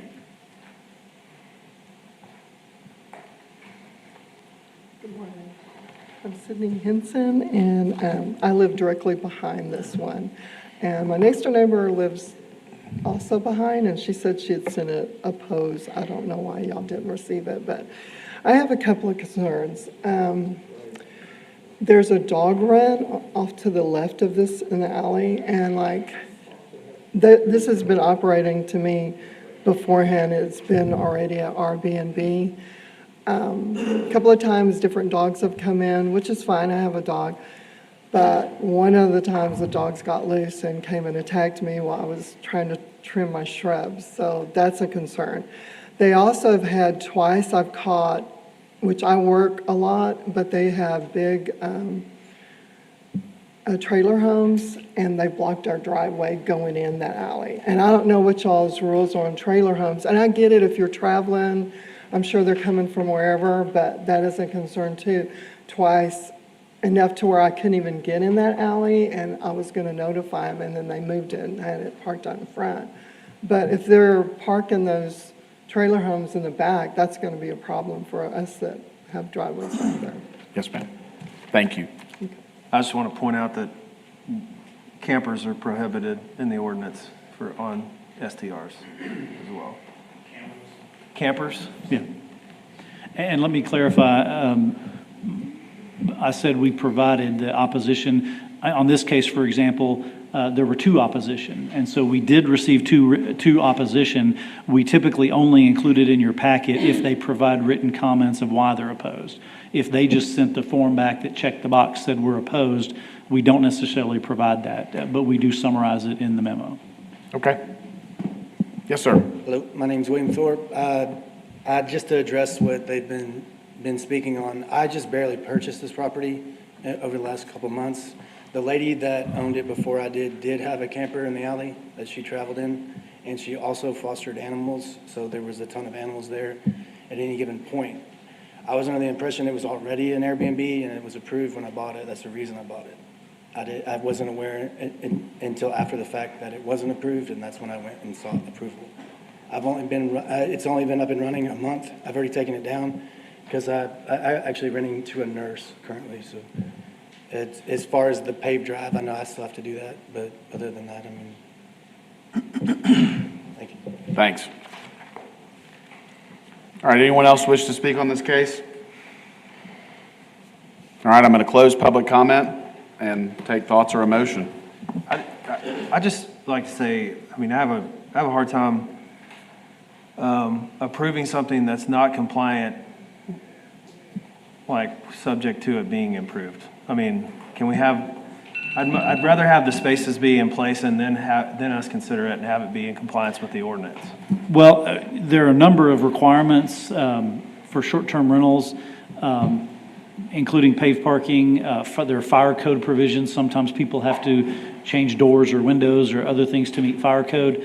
I think the thinking has been, why make people jump through those hoops if it doesn't get approved?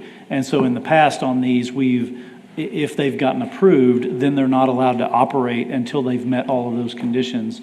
But I guess professionally, I wouldn't recommend that we make people spend the money to make improvements on a property, not knowing whether or not they would get approval for a short-term rental. And so that's why we've made them conditional approvals on them meeting those standards after the fact.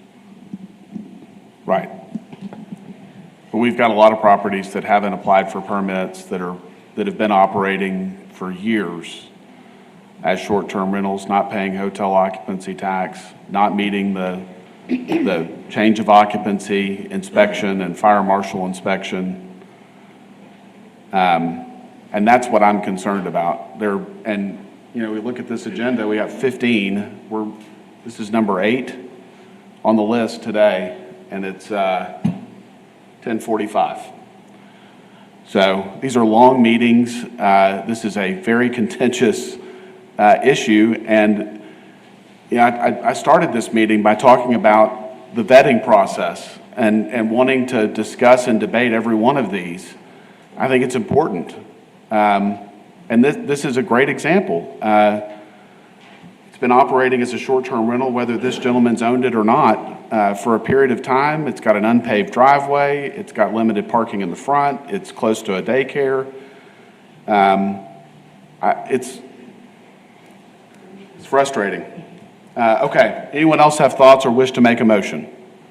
I just have a comment or a question really for John.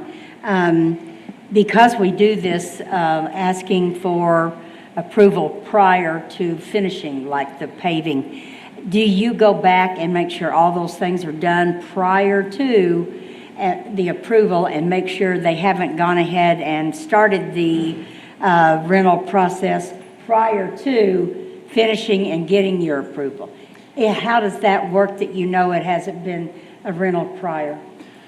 Well, first of all, yes, the approval is not actually an approval until they have met all those conditions. And so they have to come in, they have to get a building permit, a change of occupancy for that operation. And only after all the building inspections and fire inspections, only then do they get that change of occupancy, which allows them to legally operate.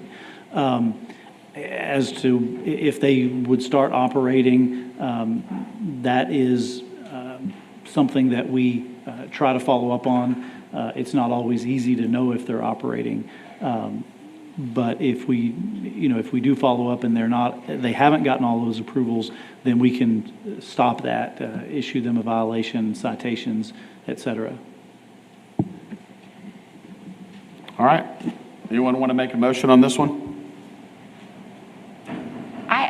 I agree with Luke, and I understand your point regarding, the approval process and making people jump through hoops, but those ordinances and that process, that vetting process exists for a reason. And I appreciate that for owners, but I also appreciate the neighbors that live there, there are rules for a reason. So I don't know if it's possible to table this until that's done or how that goes about, but that's my opinion. At this point, with the ordinance the way it's written, these are conditional uses, which means you approve them subject to them meeting certain conditions. I don't think you have any ability to basically require them to make those improvements prior to the approval. Now, you could table it or deny it, saying, well, we're just not going to approve it until they do those things. But I guess I would caution against that, because that's not how we do any other conditional use approvals for any other type of use, whether it's residential, commercial. It's always an approval, and then they have to meet all of the conditions. Thank you, John.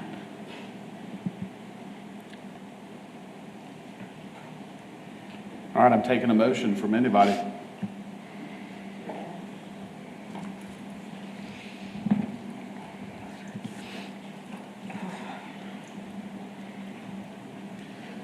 I make a motion to deny this one because it's not ready. I'm very concerned about the alley coming back in, and until I believe that if this is going to be one of those that we do want to make into an STR, that the investment has to be in, and that it's all done prior.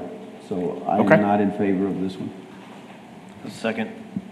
All right, we have a motion and a second to deny. All in favor, say aye. Aye. Opposed to the denial? Okay, so 6-0 to deny. Mr. Chairman, sorry to interrupt. Yes, sir.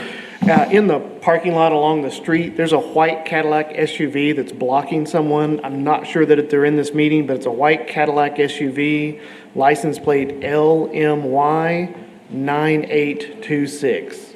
So they're just blocking somebody in that's trying to get out. Thank you, Aaron. Is there any possible way we could do something with this air situation? It's so Turn the air up just a little bit. It's like And blasting. it's like blowing my papers around. Sorry. Don't mean to be the new kid here. You've worked, I you've been keep migrating running, that direction for a while. I'm so sorry. Next time I will wear a sweater, I promise. I'm so sorry. All right, we're going to take a 3-minute break. Sorry. You need to go outside. Did you see my papers earlier? It's like, oh my God. So sorry. Yeah. I know. Sorry. I was like, I don't mean to be super dramatic, but my papers like flew away. I was like, wow. I can see your hair blowing back.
right, folks. It's 10:51, and I'm going to call the meeting back to order, please. If you would, come take your seats. We got a few items left on this agenda here.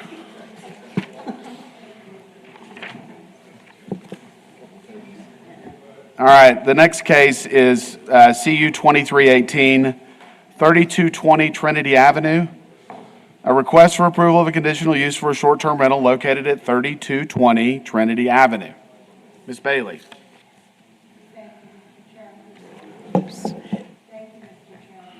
As you indicated, this is a conditional use, short-term rental for 3220 Trinity Avenue. This also is in District 5, Ms. Smith's district, and it's the ASU College Hills neighborhood. We sent out 27 notices. We had 0 in favor, we had 4 in opposition, and you can see those on the map. Staff is recommending approval as long as they meet the 3 normal conditions that we attach, which is to maintain all of the off-street parking on the premises, to obtain their certificate of occupancy from the Permits and Inspections Division, and to obtain and comply with the annual fire inspection. With that, are there any questions? There's 3 in opposition. 4. 4 in opposition. 4, yes, sir. And we have a letter on 1. As far as I know, yes. I believe that's And I it. believe you have a copy in your packet. From Ms. Elrod. So this is the only written Yes, commentary on the opposition that you've yes, sir. received? The rest of them were just check. All right. Anyone have questions for the staff? I don't, do you know if this one was operating as a short-term rental before this meeting? I do not know. Okay. Comments had 3 in opposition, but the slide says has 4. Was one a late submission? One was a late submission, yes. It was picked up late on Friday. Okay. Thank you, Ms. Bailey. Going to open it up for public comment. Anyone wish to speak on this case, please come forward, state your name and single-member district, or single-member district. Is the applicant here?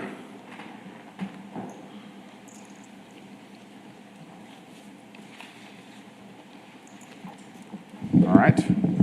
We even have the applicant. All right, I'm going to close public comment.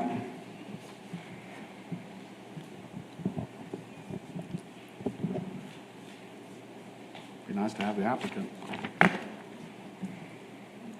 Anyone want to share comments or make a motion on this one?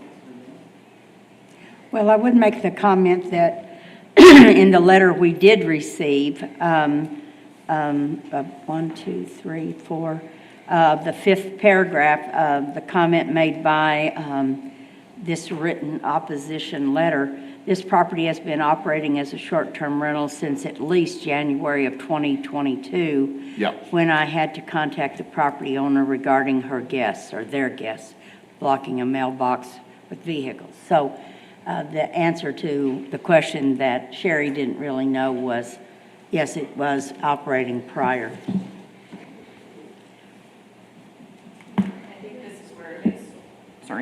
I think this is where it gets challenging because, you know, based on the letter of opposition, there had been prior issues, but since it was operating outside of the city guidelines, we don't have any true documentation or complaints. So again, this is going to be one of those that's a little bit more challenging to approve than some of the others. I personally feel like if you're applying for a short-term rental, you should come to the meeting, or at least send representation here.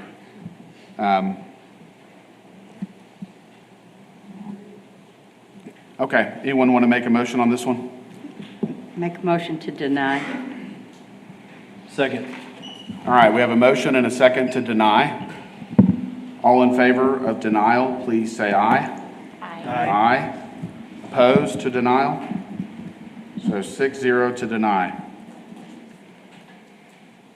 CU 2319, 635 South Jefferson Street.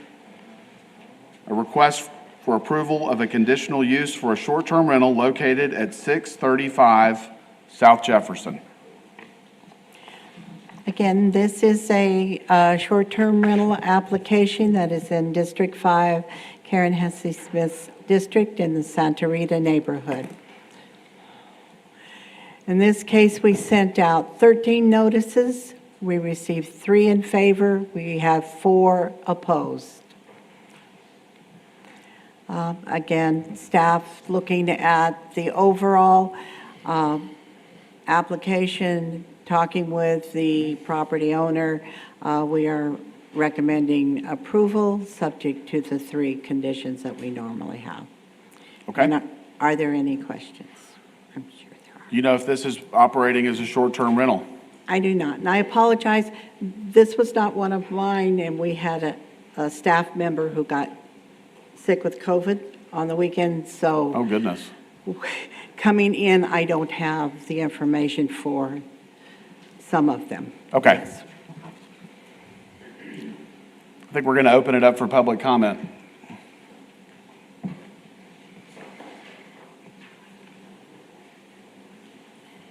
Thank you, and I apologize for maybe being out of place, but I lived in Santa Rita neighborhood with Yes, the sir. other gentleman I spoke earlier. If you could state your name and single-member district or address. James Cavutt, I don't know the single-member district, I think Doesn't it's matter. 5. It's in Santa Rita Elementary. But I wanted to make one comment before I talk why I'm really opposed to this. I'd just like to know, I've never been in these meetings before. I don't know technically what your job is, what power you have, anything. I'd just like to ask you, what do you think you're doing in these neighborhoods by doing this? Oversaturating them with short-term rental units that may or may not be taken care of, may have been not done anything. Would you want that in your neighborhood? Would you think that's the best thing in America? Do you know any city in America who's bragging on their website, we're the short-term rental capital of the United States? I don't know any. I just can't figure that out. But my main opposition to this is right directly across the street from Santa Rita Elementary. Yes, sir. That has a playground, it has a park, it has a sofa draw back there. Kids are down there day and night playing and goofing off, just like I did when I was a kid, just like you did. At what point are we going to take a chance on a child because somebody wants to have a short-term rental? I'm not opposed to business. You're not opposed to business. We all work somewhere and are probably pretty successful at it. But we can't just say this is going to be the one business that we're going to have everywhere. It's not going to be the salvation of San Angelo. I can tell you that. We need regular big businesses coming here, industrial businesses. And that's my only comment. We better consider those children. Thank you, sir. Anyone else wish to speak on this case? I don't know if you I'll go last. I'll go last. Okay. I'm Barbara Montague. I live directly next door to this property, and I've lived there, District 5. I've lived there for 13 years. And when we moved into our property, the house next door, this subject property, and the house behind us were owner-occupied. And over the course of the years, actually quite short after that, both 2 of the 3 houses surrounding me are rentals, or had been long-term rentals. I have dealt with long-term rental problems for years with unkept yards, barking dogs constantly, day and night, never really knowing who the renters are. I would like to say that this house had really over the years lost curb appeal. It was very run down. The person who purchased the house has improved that curb appeal immensely and attempted to cosmetically really improve things both in the house and outside. I am one of those that actually sent in a comment that was in favor of it as a short-term rental, And I will explain that that's actually just selfish because my experience with long-term rentals has been very negative. Yep. And this owner has 4 options. She can move into it herself, in which case there probably will be a lot of noise because there has already been a lot of noise with her family using the property. She can sell the property. She can make it a short-term rental or a long-term rental. And I don't think she's intending to move into it. And I don't think she has an intention of just fixing it up and flipping it and selling it. So my concern is that it will become a long-term rental, and I will be, again, dealing with people who are not caring for the property and may have, extended problems with animals. And, evictions in those cases are quite difficult a lot of times, whereas in a short-term rental, they're gone in a couple of days, or she can kick them out if they're not following rules. So I am mixed on this still. I would prefer that it was a family moving in and, that we're going to be taking care of it. But I know it was purchased by an investor, and I don't think that's her intent. So I am concerned about it being across the street from the school. I think that's a big concern. Yes. But as far as, I know that most people's worry about short-term rental is the noise, and the noise happens anyway. Right. Thank you very much. Oh, I did have one other question. If you could clarify the parking regulations in short-term rentals again, did you say it had to do with the number of bedrooms? Parking regulation. Separately rented bedrooms. So like I said, a bed and breakfast for each separately rented bedroom would have to have an extra parking space. So the only requirement in a short-term rental is 2 off-street parking spots. That's right. Okay. Okay? With a large house, that would be my concern. Right. It's across from the school. There's a lot of cars parked there. Yes. A lot of the time, and so I can picture cars being parked along Yep. Jefferson Street. But Thank you. there are 4 spots there. All right, anyone else wish to speak on this case? I think you're it. Hello, everybody. My name is Catherine Martinez. I'm the owner of the property. As she said, I am an investor. I am as well a restaurant owner here in town and a local realtor. So my life is crazy, right? So I do all 3. So I did want to speak on a couple of the things that were brought up, not just right now, but even during the whole course of the meeting. In regards to the noise and everything else, yes, yesterday was Father's Day, and I have 5 boys, 3 adults, children, a teenager, and a 4-year-old. So I started all over, and then I have 4 grandchildren. So, so we got adult children, you got their wives, my grandchildren, and then my 4-year-old. So they were having a blast yesterday. We did wrap it up by 6:30 because I'm tired, and I know how to be here, which is, gets here pretty quick. So we wrapped that up, cleaned up the house and everything else. She is right. I have spent a lot of money renovating this home. And when I say a lot, I'm talking about over $100,000. Whenever you look at this property, if you ever drove by it before, it was an absolute eyesore. It almost looked like a witch's house. It was overgrown trees, the color, the roof was blowing off. I mean, the fence was leaned over. I mean, it was a complete nightmare. I knew that taking it on. The reason that I took it on was myself, as you can hear, I have a large family. When we travel to events, we like to stay with each other because my older boys, they live in San Antonio. My 3rd son, he's in the Army, so he is stationed in Europe. So whenever we get together, we want to stay together as a family. And so we look for accommodations as of the sort. With San Angelo, yes, there are many, many short-term rentals, as there is every neighborhood across Texas or the U.S. The difference is on this one, it is a large home where it can accommodate my boys, their wives, and the kids all together under the same roof. So when you look at San Angelo, there's 2 other ones. That's it, that are about this size that can accommodate that. So whenever you look at military families, right? So you have people, like if we're going to go to Europe, we're probably all going to go to Europe whenever we visit. We're going to be looking for a large house to stay at. My son probably wouldn't like it if we stayed at his barracks, a little tiny with all of us and everything. That wouldn't work. So that's what we would look for. Again, military coming in, there are no accommodations for our town. You've got the college, the same thing. I know whenever we toured colleges before we set on UTSA in San Antonio, we went to Austin, we went to Lubbock, we went to several different places to tour, and we all went because I wanted all my kids to experience that, especially with the first one whenever he was going to college. It was like a vacation for us, and that's what we did. We toured different colleges, went to different towns, and we needed those type of accommodations. Someone else brought up the rodeo. Yes, this is true. Rodeo families, they rodeo together. They stay together. They look for large houses like this. So that's one deal on that. One thing about this, another deal is it's controlled.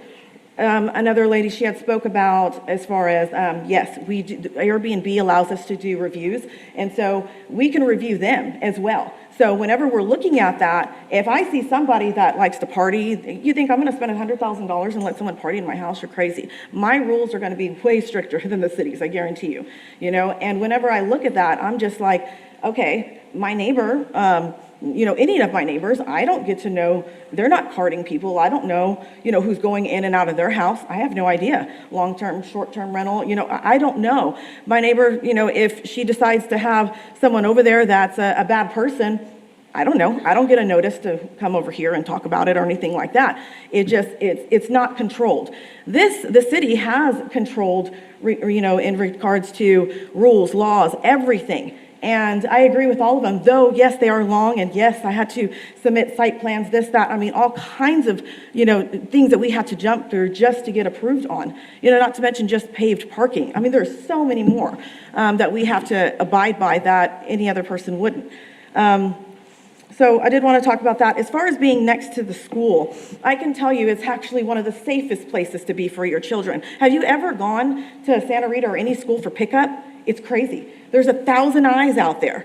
There's crosswalk guards. There's a cop over there. If you go down the wrong way, he's going to tell you something. That right there, if I'm a bad person, I'm not going to give you my ID. I'm not going to give you my credit card or whatever. And then I'm not going to wait over there with all these thousands of eyes. No, what I'm going to do is wait till the child's way down the road, getting dropped off at a bus, or I'm just going to take my little car and just ride up there. Why would I go through all of that trouble? You got to be logical too. Yes, it's by a school, okay? But anyone can walk through that school. They don't need to rent a house for it. They don't need to do any of that stuff. And so when I look at it, to me, that's a safe place because thousands of eyes right there. There's even a camera. I know this because someone stole my garage door the other day in this wonderful neighborhood, and so I had to have someone, rebuild it and everything else, which is fine, and I know crime is everywhere. It doesn't matter where it's at, and I am, as far as San Angelo, I love San Angelo. I've been here, I'm a military brat, so I've traveled everywhere, but I've been here the majority of my life, and I've established 3 businesses here. I raised my children here, my grandchildren here. Yes, we get together, we all get together, we have fun together. But this is something that I will be regulating. I have a plan in place. I even have, like when you push the button or when they come in, I have a doorbell, like a camera that sees outside. So if I got a lot of traffic, I'm gonna be like, toot, toot, toot, or I'm gonna call my neighbor, who she has my direct number, and be like, hey, everything good over there? You know what I mean? So, and I'll be happy to give anybody that as well, but whenever, that's, to me, this right here. Let's talk about job opportunity. I have 2 landscapers. I have a social media person I've hired for this. I have 2 maids that I've hired. I've given jobs to at least 6 people in regards to this house. So I'm actually bringing jobs as well. This to me is very serious. This is not just a short-term rental. This is my home. This is my investment. And I will protect my investment on any cost. And if I see anything or anything like that, I promise you, like I said, and I'm a realtor. So I've got a license to uphold, a very high, thing that I've got to look at. I'm not just anybody just trying to dabble into this. I have long-term rentals as well in my investment company. I chose not to do it with this because they damaged my property. It took me the last time 3 months to get a renter out. Not paying rent, destroyed my property, broke my windows, all kinds of things. I had to replace all the carpet, the list goes on. Thousands and thousands of dollars that I had to do to get that person out. This one, I get a phone call from the police, I get a phone call from anybody. I live 5 minutes from this house, and I'm there. And I'm like, hey, contract says you're out. You violated this rule. That's it. There is no waiting months and months. There's nothing like that. So there's a lot of benefits to this, and I just want you guys to know what I'm trying to look at is not just, this is a staycation. I printed off, this is something that I have as a part of the flyer. Now, if you look at this, I want you to ask yourself, ask yourself, is this something that looks like a staycation, something where your family can enjoy a nice barbecue, hang out with the kids, hang out with the grandkids? Or does this look like I'm trying to attract certain predators or certain anything crazy in this neighborhood? There's a certain price point to even get there, at this house. It's not just gonna be to accommodate anybody. I mean, it's gonna be somebody that maybe has planned for a staycation. You got people that they wanna get all the kids and everybody together, but guess what? They can't because they don't got time to travel. They got 2 days off, They can't take off from work, or they don't have the money for airplanes or whatever it is. And so this gives that an opportunity, for them to actually have their family and do a staycation. So, Thank you. you're very welcome. Any Appreciate questions for me? it. No? Anyone have questions? The flyer that you've put together is very nice. Thank you. And the improvements that you've made on that house have made a huge difference. Thank you so much. So I think you've done a great job. Thank you. The inside, from the roof to the plumbing, to the electrical, the floors, the walls. Everything.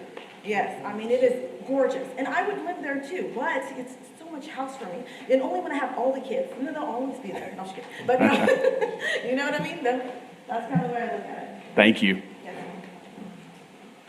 Okay, anyone else wish to speak on this one? I'm going to close public comment and take thoughts or emotion.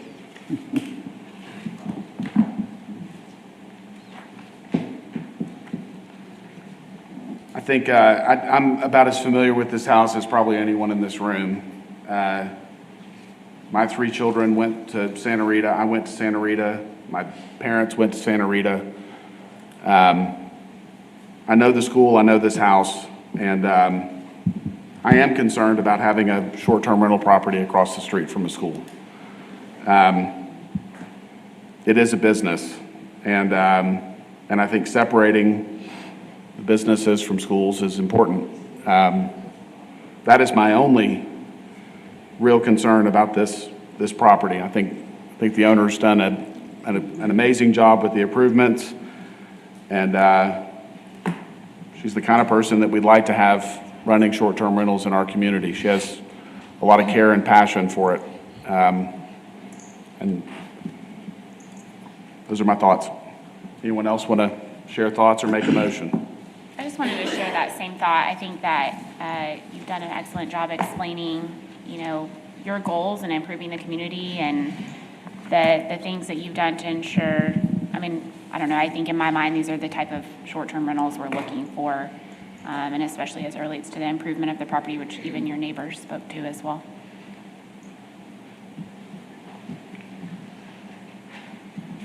Anyone want to make a motion?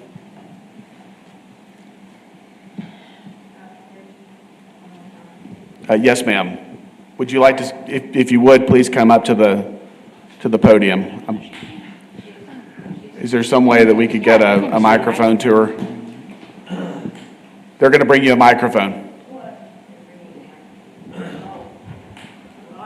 I'm going to open up public comment. What's going on? Yes, ma'am. I am a little concerned because I live across the street from this property. Yes, ma'am.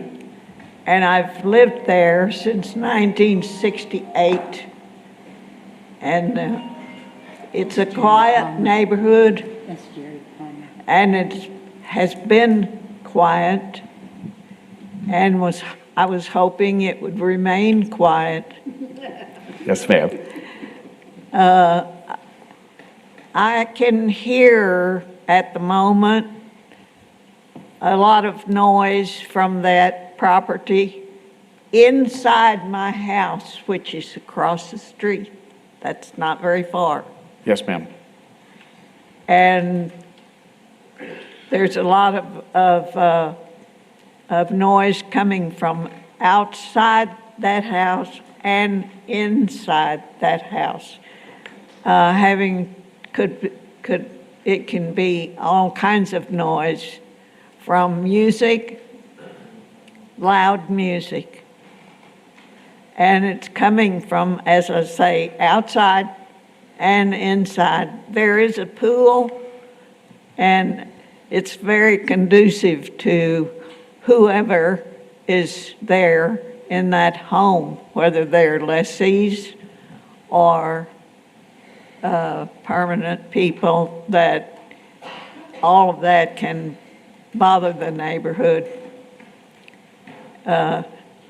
I understand that even a block from there, the noise travels there to the person that lives in that home, a block from that property. Okay. So it needs to be very carefully supervised, whatever happens in that property. It's been a nice home for several different families who have lived there. And we've had no problems in the neighborhood with what I've just reported to you. Yes, ma'am. Thank you. Yes. Thank you very much.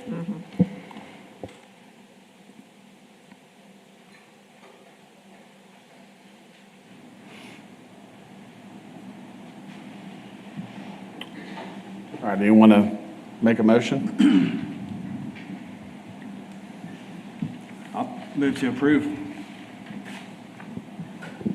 I'll second that. All right, we have a motion and a second to approve. All in favor, say aye.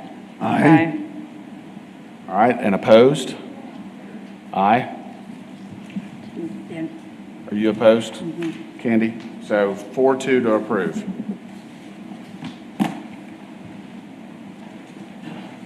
All right, CU 2320, 1854 Guadalupe Street. Request for approval of a conditional use for short-term rental located at 1854 Guadalupe Street. Thank you, Mr. Chairman. This property, when I went out and put up the sign with my husband, the property owner was in the yard, was weeding the yard. So I stood and talked to her for about an hour and a quarter. She talked about, she has a number of rental properties. Some of them are long-term rentals, some of them are short-term rentals. She said she's trying to convert all of her long-term rentals to short-term rentals for exactly the same reason. They stay there a very short time. She vets the individuals. She does not get the property damage that she gets on long-term rentals. Her process, having talked to her, she showed me exactly what her process was. Once she's notified that somebody is interested in renting the property, she contacts them to find out if they have any special needs, if they have any requirements. She visits with them about exactly how long they're going to be there, about her list of requirements as far as visitors coming, et cetera. She said she got that advice about 5 years ago when she started doing short-term rentals from another friend that did short-term rentals, and that over the years she has been very much involved with her short-term rental properties. Going back, this is in District 4, Lucy Gonzalez's district, and it is in the central neighborhood. We sent out 23 notices. We received 3 in favor and 1 against. And as you can see, that 1 against is right on the edge.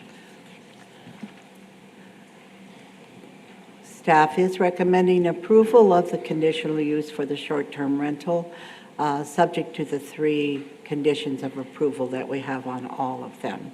And with that, are there any questions? Anyone have questions for the staff? All right, we're going to open up public comment. If you wish to speak on this case, please come forward.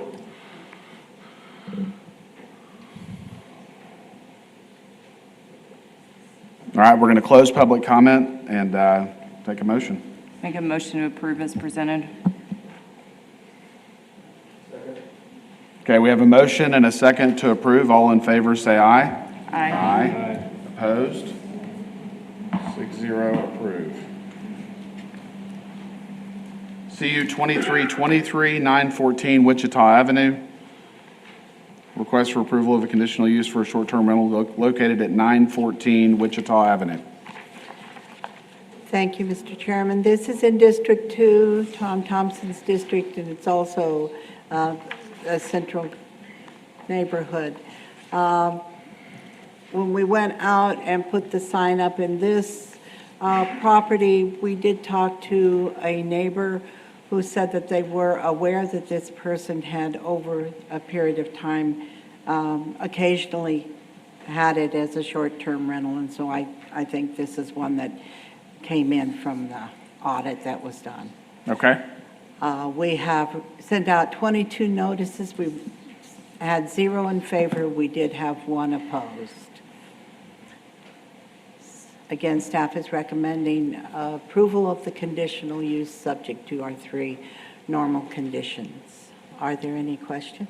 Anyone have questions for the staff? All right, we're going to open it up for public comment. If you wish to speak on this case, please come forward, state your name or single-member district. All right, we're going to close public comment, and I'll take thoughts or a motion. Make a motion to approve as presented. All right, we have a motion and a second to approve as presented. All in favor, say aye. Aye. Aye. Opposed? 6-0.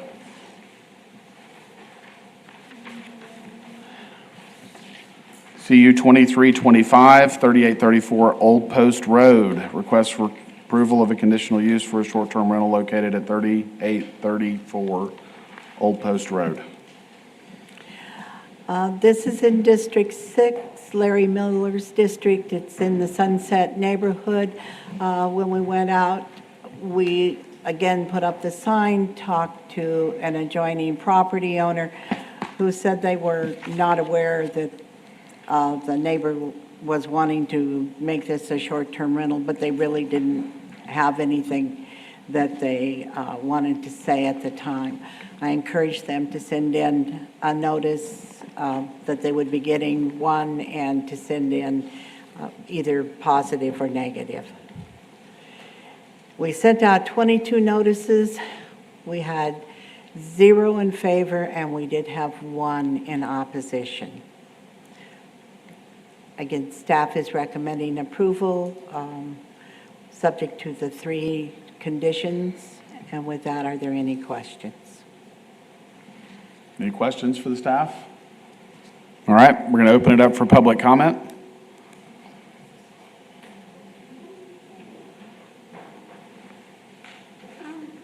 My name is Jane Harbor, and I live at 3830 Old Post Road, right next door to this property.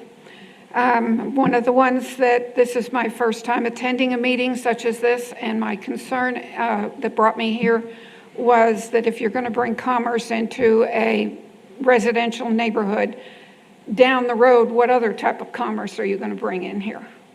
And so that's what brought me here. The other concern that I have is that right down the street, if you're familiar with the area, we are within walking distance of Hobby Lobby, Sherwood Way, and 7 brand new, well, not brand new, but only several years old motels have been built down there when they thought oil was coming to San Angelo. So we have 7 motels within pretty much walking distance of this house. On the flip side of the coin, though, I do have to say, I have personally met several of the people that have rented this house, and I have not had 1 iota of trouble. As a matter of fact, I had one of them, because I didn't know what was going on, so I went over there to welcome them to the neighborhood. No, we don't live here. But one of them even came to me and said, I'm having a party, here's my phone number. If there's any parking problem, any noise problem, anything, So there has been no problem whatsoever with anyone who has rented that house. Okay, Thank you. that's it. All right, anyone else wish to speak on this case? All right, I'm going to close public comment and take a motion. Move to approve. Second. We have a motion and a second to approve. All in favor, say aye. Aye. Opposed? 6-0. CU 2327, 3406, Clearview Drive, request for approval of conditional use for a short-term rental located at 3406 Clearview Drive. Yes, this is in District 6 again, Larry Miller's district, and it's the Southland neighborhood. We sent out 21 notices. We received none in favor. We had 15 opposed, and I received 2 this morning that were handed to me that were also against this property becoming a short-term rental. Staff is recommending approval of the conditional use subject to the 3 R3 traditional items. With that, are there any questions? Anyone have questions for the staff? All right, we're going to open it up for public comment.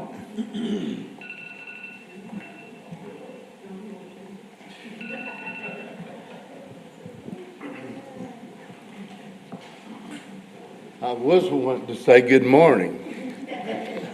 Barely. You barely got here in Now time. it's getting later. Mike Hallemanchik is my name, and I am a long-term resident of San Angelo. I was a partner in the Miller Coors Beer Distributorship for 25 years. I was a general manager of Glaciers for 12. I bought this home right next door to this home, which is on the corner. If you see that picture right there, you see the bumper of that white pickup? It's been parked there for 6 months. Never moved. Prior to that, there was a boat parked there. Yep. They red tagged it and had to have it moved.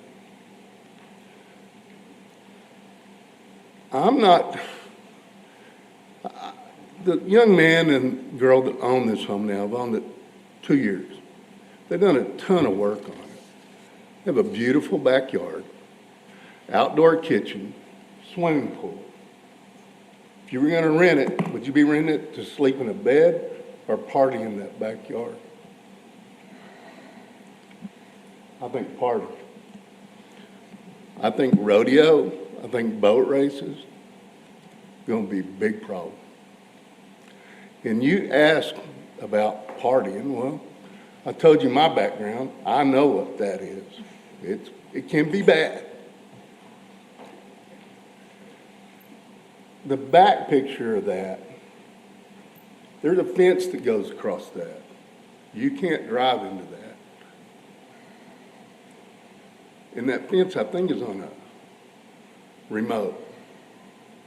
And I don't know if they'll allow someone to use that or not, but it was put there because of the dogs that were back there, which were big pit bulls, to keep them away from people. So, I look at this and I told the guy, I said, Mike, I said, I understand commerce, I understand making money, and I want you to do well. And I said, I want protection for me, my family, my grandchildren that come and stay with us. I said, I don't want people parking in front of my home. And I don't want banana peels thrown over the fence in my swimming pool from partiers. So he said, we'll put that in our lease agreement that won't happen. And if it does happen, we just won't refund their money. I said, but who's going to come pick up the banana peelings? And who's going to move those cars? So I see the thing up there that says maintain. Isn't that what that first slide said? Can you put that back up there? I'm curious about how do you maintain all off-street parking. How do you maintain, that's what I'm curious. Right. I don't think there's a way to prevent someone from parking on the street that would go into that house. Yeah, so if they're parked in front of my house, Yeah, and then my family comes, where do they park? right, down the street. You know, my home was just appraised for $588,000. Do any of you guys have this kind of situation next to your home? Thank you. Thank you. Hello, my name is Brenda Coates. My husband Kim and I have lived next door to this home for 38 years. And we built our home. This was a new home when we moved in, this home was almost brand new. We have been the neighbor of this property for 38 years. There have been wonderful people who have lived in this home. I cannot speak highly of the folks who own it now. Our bedroom backs up to this driveway. I cannot begin to tell you the number of times that we have been awakened in the night, not been able to go to sleep because they are having parties in the backyard. I anticipate a continuation of this issue if this approval is granted, and I will tell you that I strongly oppose this rental. Thank you. Thank you.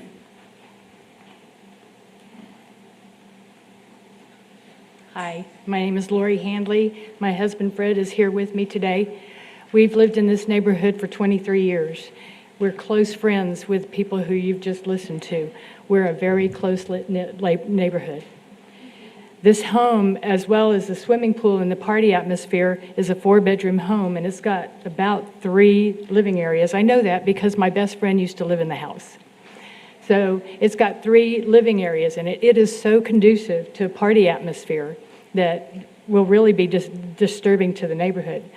And as my neighbors have also mentioned, that we've had issues with dogs in this property with the current owners, or current occupants. I don't know if they're owners or not, to tell you the truth, because we don't know anything about them. They won't be part of our neighborhood. We're close-knit, and they won't even work with us. But anyhow, so with the dogs being an issue already in that home, I'm curious, are they going to allow dogs or pets at the rental? Are we going to have to be dealing with dogs there too? We have dogs, but we take care of them. In our whole neighborhood, we all have pets, and we take care of them. So those are some of the issues that I've had as far as the property being a rental. As Mike said also, it is a gate that goes across this driveway that you see right here. It's a remote control, and it's a huge gate, and it just blocks that whole driveway off. So that, again, will add to the conduciveness of a party atmosphere. As I said before, we're a very close-knit neighborhood. We watch out for each other. We just got back from vacation. Before we left, we let our neighbors know, we're leaving. Please keep an eye out on the place for us, and they do the same with us. So having somebody coming in and out of this place I think it just kind of changes the way our neighborhood is. We purchased this home zoned as single-family residential area. That's what we wanted. That's why we purchased a home in this area. If somebody wants to do a short-term rental, then purchase a home for that purpose. But we have this because we want to be in a neighborhood that's close-knit. My last thing that I want to mention is I've been concerned that there have been opposition to prior requests for short-term rentals, and I hope that you'll listen to us. I don't feel like the other people who were opposed to it were listened to. We took time out of our day. We changed our schedule. This is important enough to us to come up here and tell you this is how we feel. I'm shaking right now. I'm nervous, very nervous. So we go through a lot to come up here to talk to you about this. You sent out the notices. You wanted to hear our opinions. I hope they matter to you. I thank you very much for listening to us. Thank you. All right. Yes, sir. Good morning, Ben. Yes, sir. I just now noticed what your name is, the Striblings. Yes, sir. happen to have lived in that close by neighborhood as well and went to Santa Rita myself. Yeah. So, for what that's worth. I am Ray Bishop. I spoke a while ago on behalf of my son for the address on Colorado Street. We live directly, almost directly behind this property that is in discussion today, the width of the alley. We've been in this location 37 years. It is a super neighborhood on Silver Spur. It's a super neighborhood on Clearview. The folks that own this home, when they first moved in, and if anyone read what I wrote to the city's reply, were an abomination to the neighborhood. They came from out in Midland, of which I have no problem with Midland. I lived there 6.5 years myself.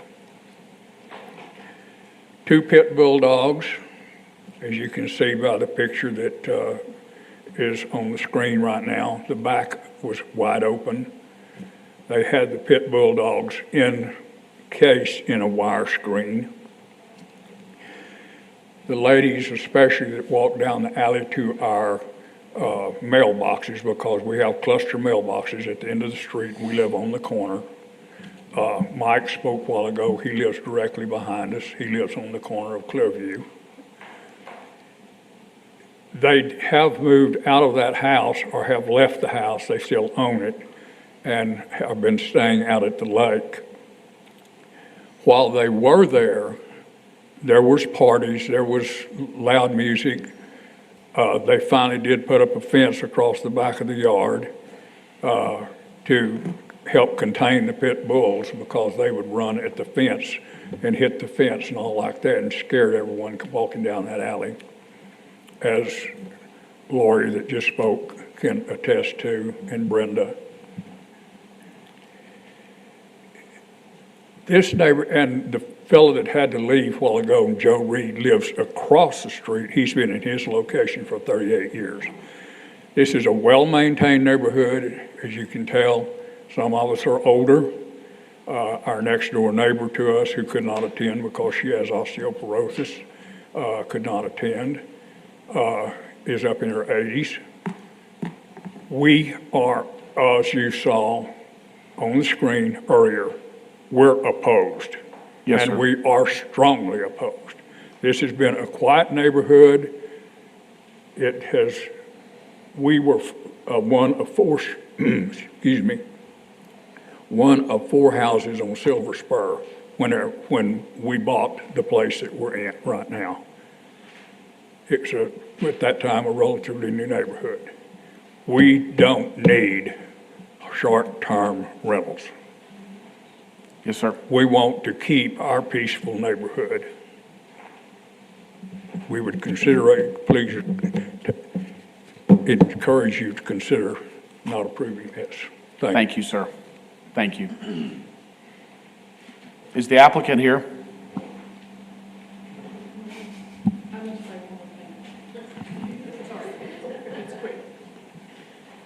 Our home next door to this is currently for sale. If you approve this, the sale will fall through. Okay. They will not buy my home.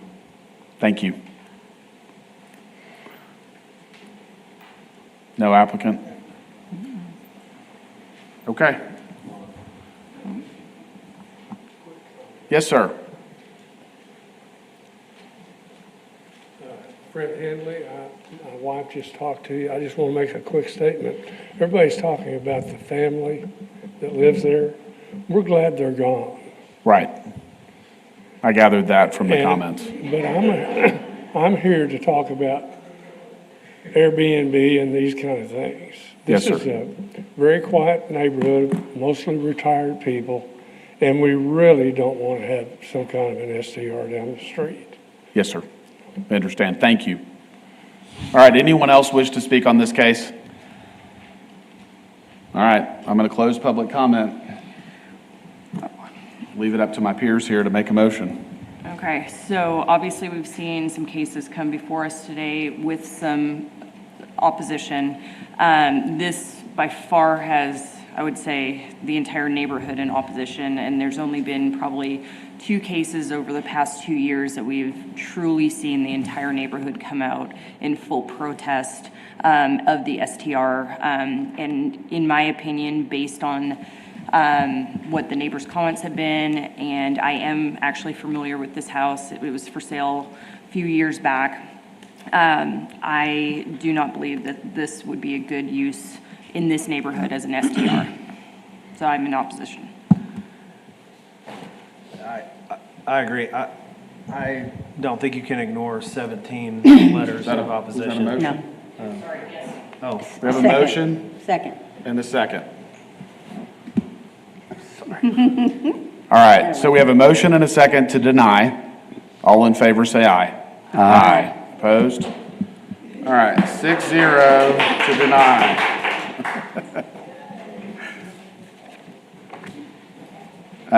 Okay, CU 2328, 2310 West Tuig. Request for approval of conditional use for short-term rental located at 2310 West Tuig. Again, this is in District 5, Karen Hesse Smith's district in the Santa Rita neighborhood. We sent out 23 notices. There were 3 in favor and 1 against. Staff is recommending approval, subject to the 3 conditions of approval. And with that, are there any questions? Anyone have questions for the staff? Thank you, Ms. Bailey. We're going to open it up for public comment. Anyone wish to speak on this case, please come forward, state your name or single-member district. All right, I'm going to close public comment. Do we know if this one's been operating prior to this meeting as a short-term rental? All right. There's certainly not a requirement for an applicant to show up to a meeting, but boy, it goes a long way in my mind.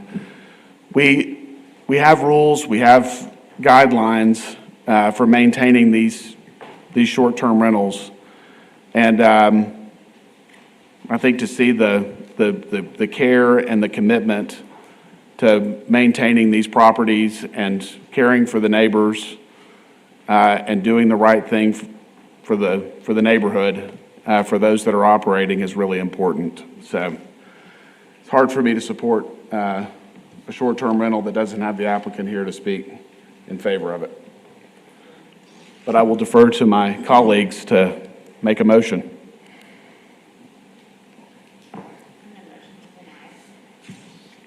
All right.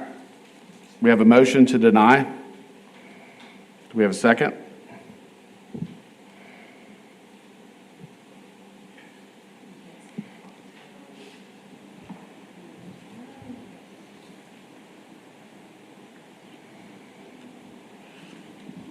Just a comment.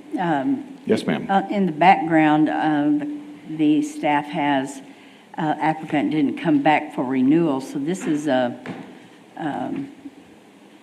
short-term rental that after the first year didn't come back to do what was necessary to recertify his property. And so I'll second the motion to deny. All right, we have a motion and a second to deny. All in favor, say aye. Aye. Aye. Opposed to the denial? So 6-0 to deny. CU 2329, 2406 North Bryant. Request for approval of a conditional use to request to allow retail sales and services in the heavy commercial zoning district at 2406 North Bryant. It looks like we've gone through all the short-term rentals. Yes. Yeah.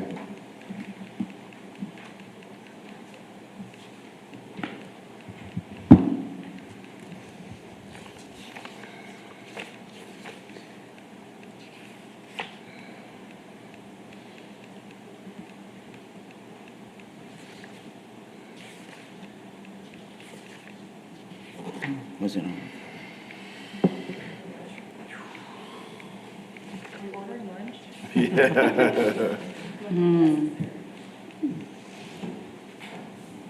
about 15 minutes to get through the rest of this agenda.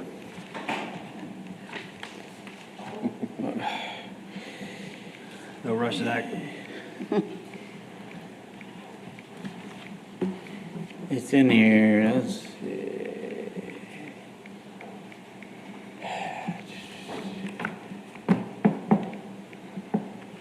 We're getting closer.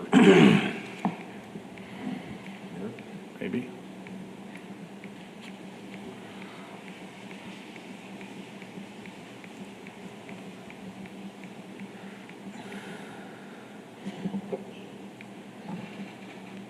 There we go. That's- You were on Miles, right? Which one did you go to, or did you go to Bryant? I'm on North Bryant Boulevard. One before that.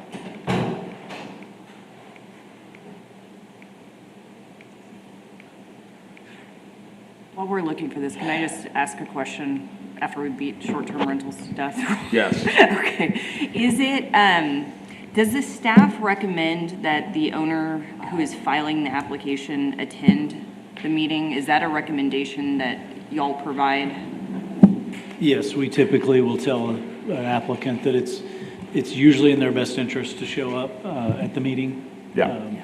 I just feel like, and for anyone that might be publicly watching this, you know, you're planning to put a business in the community and receive revenue on your investment. And it does not look good on the owners to not take, 2 hours out of their day in order to come and fight for Yeah, or at least their send business a venture. representative. Send someone that's going to express your interest. Right. I agree. Well, and I think that's, we wanted to hear from both sides, and we're not hearing from both sides. No. We've had one owner that has talked to this gentleman here. I showed up on accident. Yes, you did. No, I mean, I didn't get notice that this was even going on. Oh, And luckily I did, is what I'm saying. okay. Well, we appreciate you being didn't- here. I didn't get No, wait, I thought you had 2 cases. I had 3, actually, but I didn't get notice that this was going to be today. I only saw a flyer. A friend of mine lives across the street from 621, and she said it was 9 o'clock today, that's why I showed up. So- Thank you for. Thank you. We- Yeah, thank you for letting us know that. So Sherry, what's That's the not good. process and why would he not have been notified that his properties were? Right, I know you were taking Our normal process is we notify everybody. Hello. Hi. Yes, Jerry, how are you? And I was just wondering, that you just bring that report today. Yes, ma'am. Is there a printout that I could have just via mail or is it via email? Like, how do you? my property is not spoken? Yes, ma'am. Absolutely. I think it was. You want to just borrow over If I'm going to come in and apply for something, they should write that with them. Do you have an email address? They have a blank on the thing and write it in, so they know where it's going to be, then hand it to them. Yeah, right there on the spot. It is very important you show up.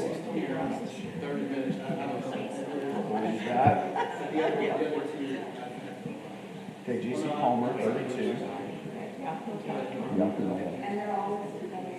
I'll make a note right now. What was the one across the street from you? Okay.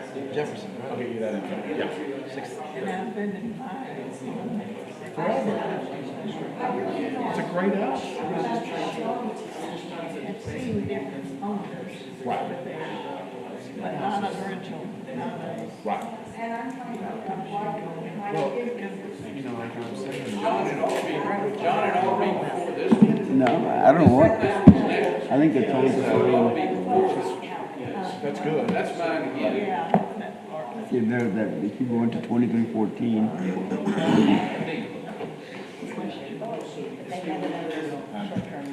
I understand your concern.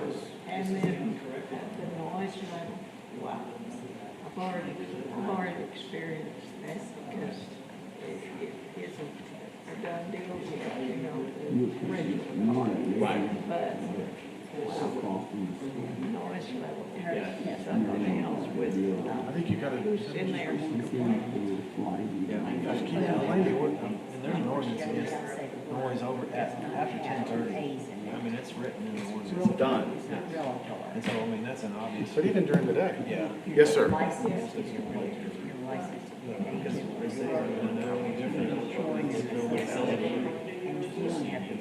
Okay. Subdivision plats. You want me to go here? Okay. Give me 1 second.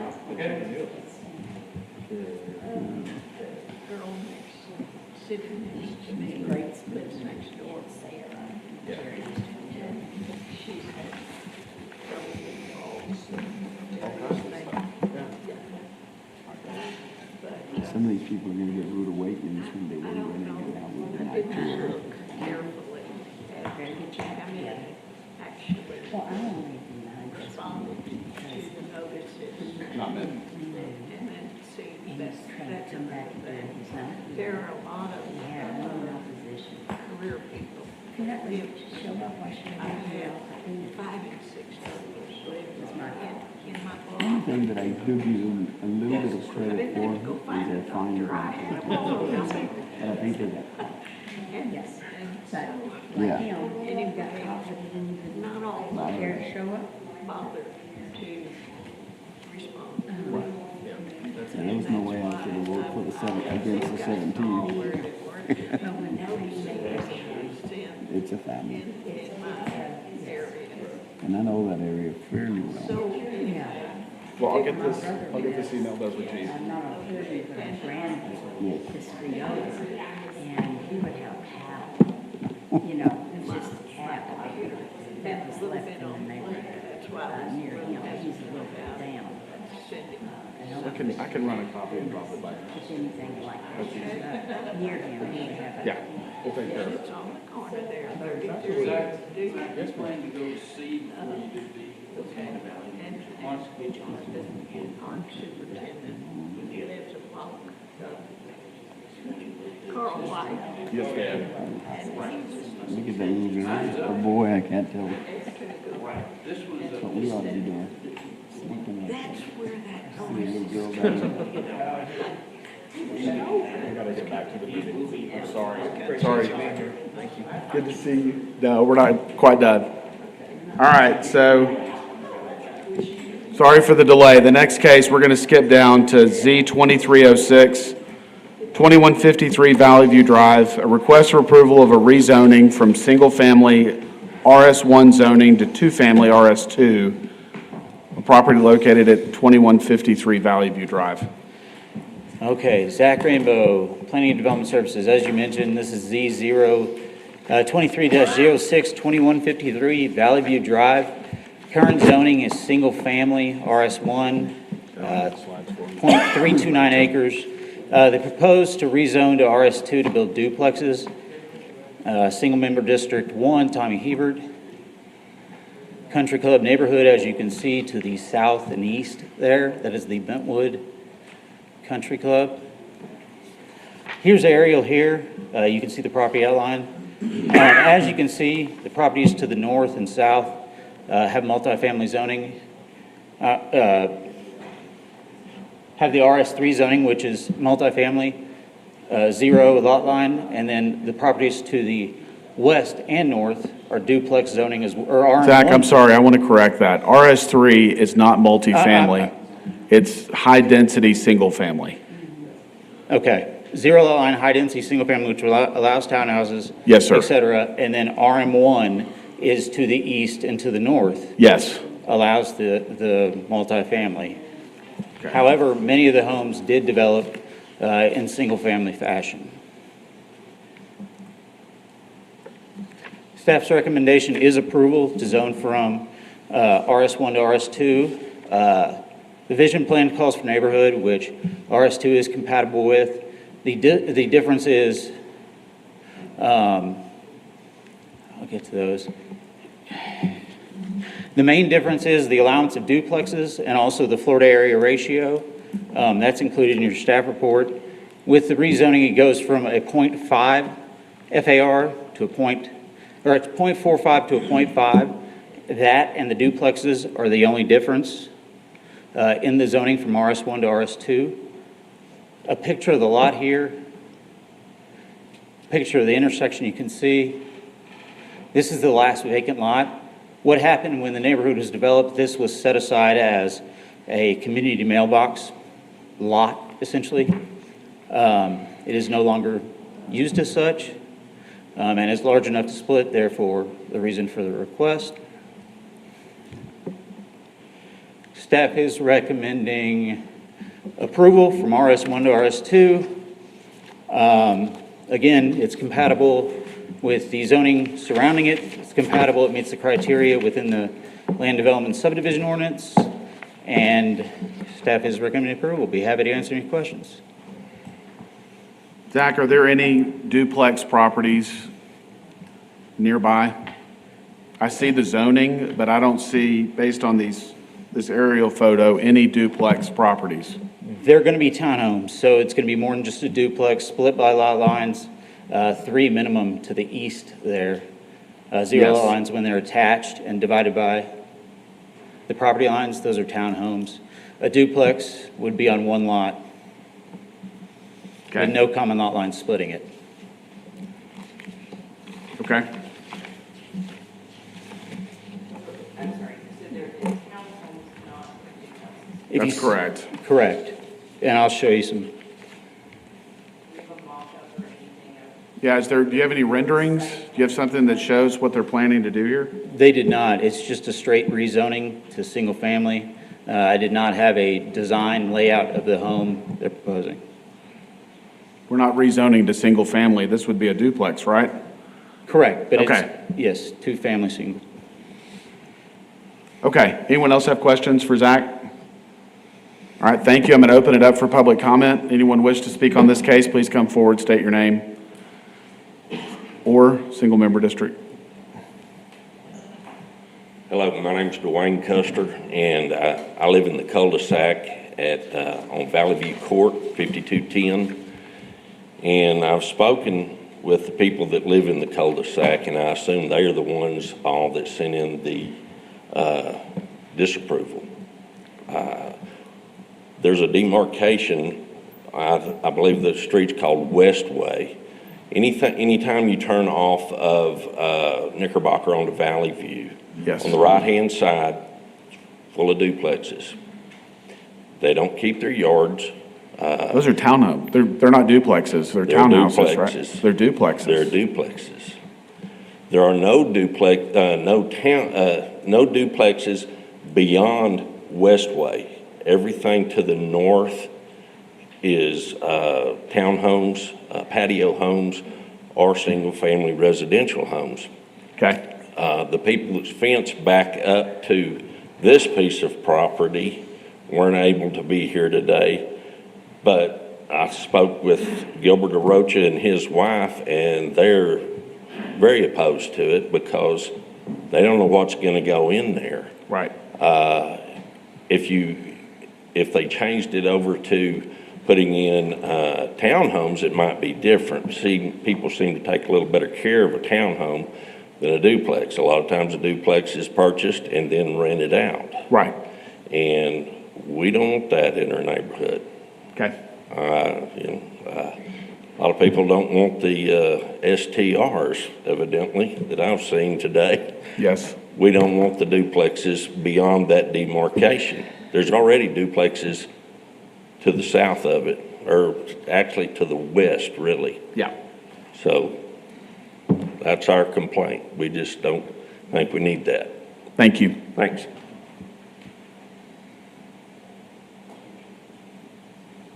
Anyone else wish to speak on this case? All right, I'm going to close public comment. Well, this one's tough, guys, for me. It's surrounded by single-family homes. RS3 zoning seems like a better fit for this lot than maybe a duplex lot. Is RS3 the townhomes? Yes, the zero lot line, and I think the properties that are going kind of east on Valley View here, all of that, can you go back to the zoning? Yeah, so if you go east on Valley View there, all of that's RS3. And RM1, I mean, you're right on the boundary line. RM1 to the west, RS3 to the east. And while there's RS2 zoning on the south of this lot, they've all been improved with, it looks like pretty large single-family homes. Yeah, the average square footage coming down Valley View in those patio homes is like the lowest is about 1950 square feet. Yeah. And a cul-de-sac that has 5 huge. single-family homes in it. Impacts the West Bay cul-de-sac too. Right. And the house right behind it is like single and then it moves into,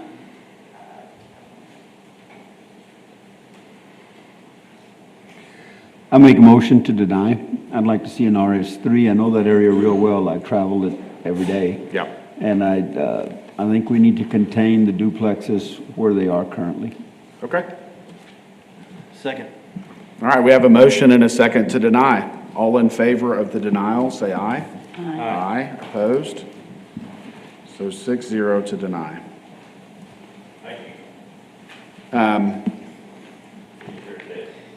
Kind of jumping around here. I'm still on rezonings and comprehensive plan amendments. The city council has final authority for approval of rezonings and amendments to the comprehensive plan. So item 2, Z2305, 1065 North Main Street, request to rezone property from single-family zoning to neighborhood commercial zoning located at 1065 North Main Street. 1 second. Or maybe not.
Yes, that's the one I read in. I don't. 2305. honestly, I'll take whatever you got that we haven't covered yet.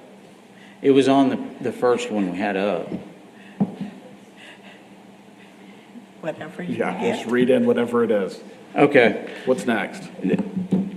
We can do North Main. This is the one I presented last time. I can go over it again if you want. It's the Dollar General at North Main. And Well, I think we've got to have the Okay. information available on these slides, but we can move around within our agenda here if we're having trouble getting to that case, is what I was. right, both of those are going to be on the main one.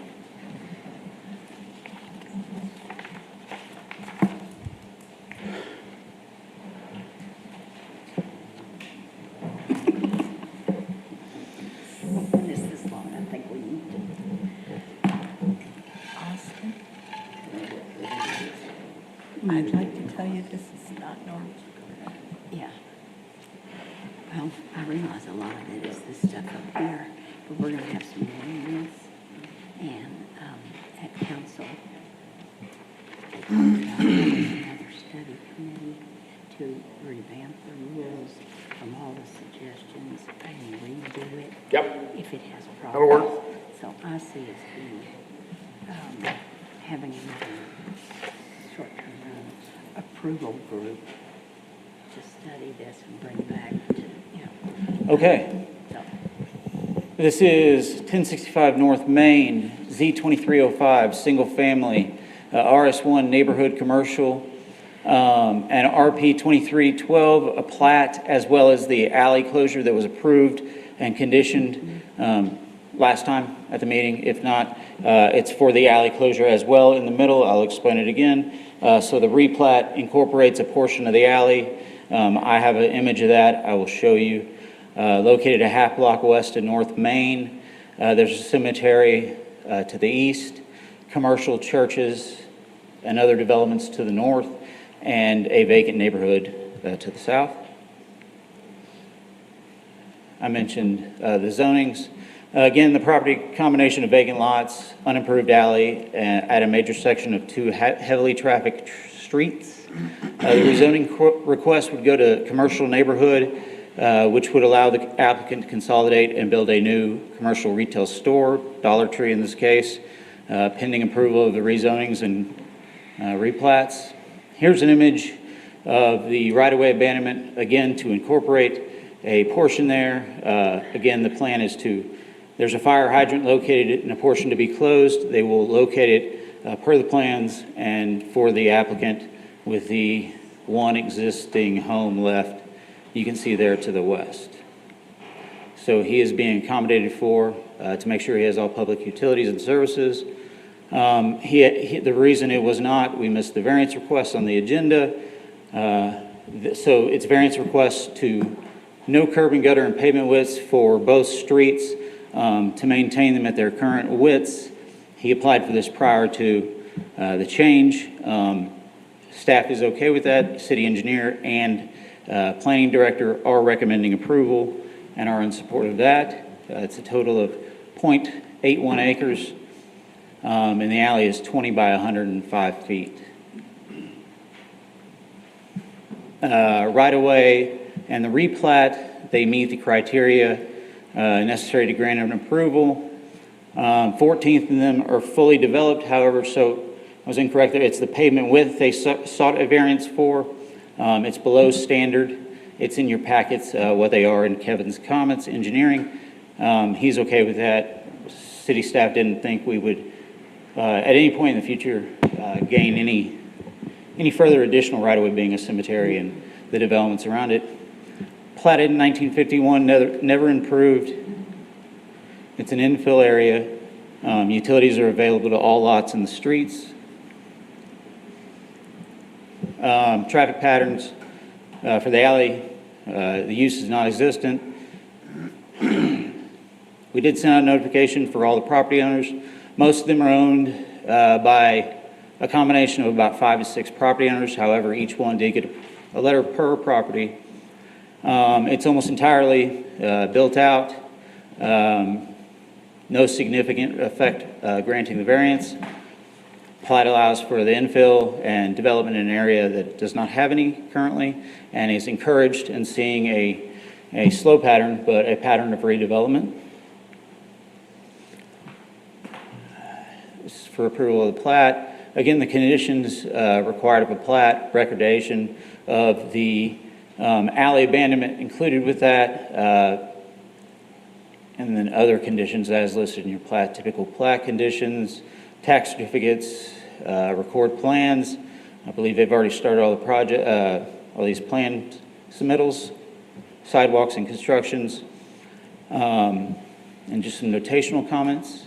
Prior to plat recordation, the abandonments must be approved in zoning by City Council. The zoning does not have to be approved, but for the development, it would. For the plat, it does not. The proposed abandonment for the plat to be approved must be approved at council. Some views of the property. As you can see, undeveloped. This is the one residence I mentioned. Again, they will accommodate the moving of a fire hydrant to service his facility or his home. This is the rezoning. As you can see here, this is the vision plan. It calls for commercial. As you can see there, neighborhood commercial works with that. Mixes surrounding uses. As I mentioned, actually it identifies it as an actual neighborhood center because of the streets being high traffic and designated as a minor arterial and a collector. Again, a new Dollar General store. Staff recommends approval, consistent with the comp plan, and then with some conditions listed below. Staff also agrees the proposed rezoning provides for a comprehensive approach for both residential adjacent to the adjacent commercial and not conflicting with any requirements of the LDSO. The commercial zoning will act as a buffer for the residential, and the applicant is seeking to introduce a change into their area of no development with some new development, hoping to spur and further redevelopment. Again, I've already mentioned this. And staff is recommending approval of all three. Be happy to answer any questions. Yep, new Dollar Tree store. Is it a Dollar General, a Dollar Tree, a Family Dollar? What is it? A Dollar Tree General. It's all four. I spoke to the applicant. He has 4 projects in town, so this is a Dollar Tree in this case. Okay. I think. All right. So, okay, thank you. Are we rezoning all of the lots or just the northern lot? Or, I'll get to a better image. this looks like multiple tracks. That's why I'm Correct. asking. So all of those it includes a portion of the alley to be abandoned, all in blue you see there. So all of it's getting rezoned? Or Correct. is some of it already neighborhood commercial? No, it's all residential. Okay. Yes. Thank you. All right. Anyone else have questions for the staff? Open up public comment. I'm going to close public comment and take a motion. Move to approve. All right, we have a motion and a second to approve as presented. All in favor, say aye. Aye. Aye. Opposed? 6-0.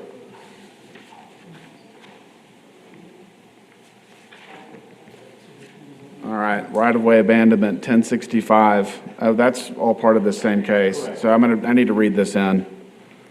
A request to abandon approximately 20 feet by 105 feet unimproved valley running north-south parallel to North Main and located half a block west of North Main and south of East 14th Street. And then the replat, RP 2312, a request for approval of an amendment to the Chapman subdivision, lots 41 through 44, and a replat of the Exall addition, Block 5, located at 1065 North Main Street. 2 variants requests from Chapter 103A2 of the Land Development Subdivision Ordinance to allow the streets to be maintained at their current width. Okay, so we've approved all of that 6-0. Correct. Item 3, PD 2305, a new PD out of PD 0703, 2909 South A&M. A request to adopt a new planning development district, PD 2305, by amending a portion of the existing planned development, PD 0703, to allow a mix of uses to include group residential living, an associated school, a daycare facility, and a commercial bakery cafe on 5.438 acres containing existing buildings out of the overall 7.938 acre tract at 2909 South A&M. 1 second. Flipping back to it here real quick.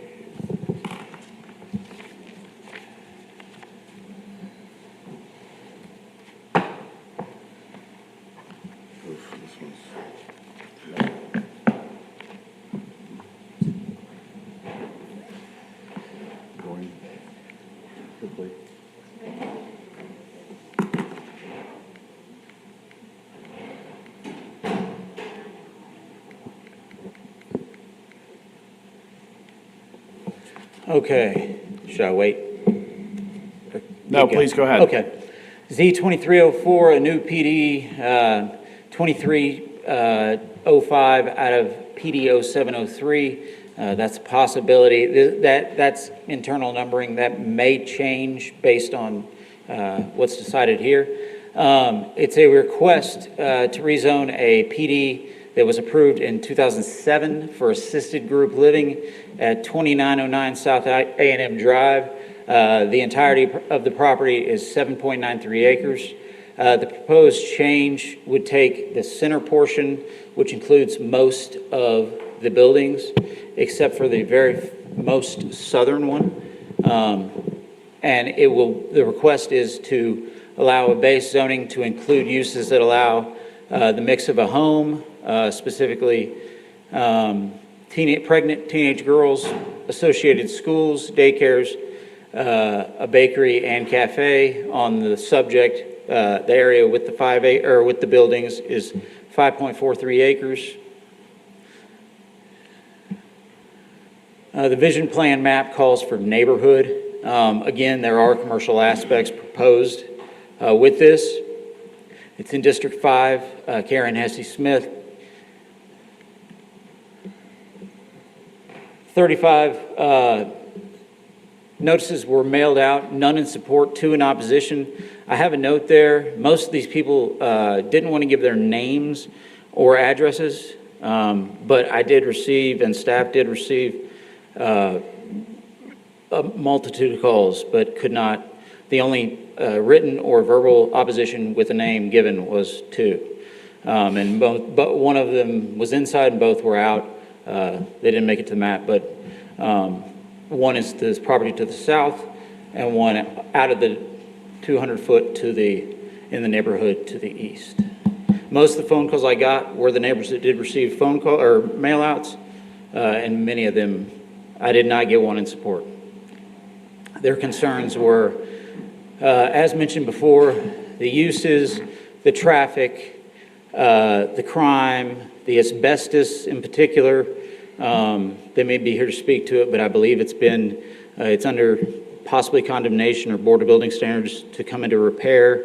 I believe the state's looking at it for asbestos. The applicant's here to speak to it. He is prepared to address those concerns. Here is a printout of what the applicant provided, a better layout of the schools there with a title survey, site survey of the property.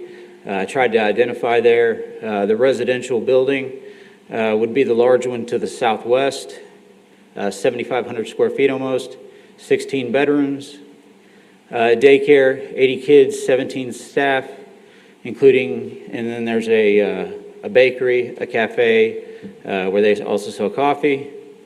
And then the school is the building to the south there, adjacent to South A&M Drive, on the east side of the property there at 4,300 square feet. Actually, that is an improved concept plan there for the assisted living that is included within the current PD.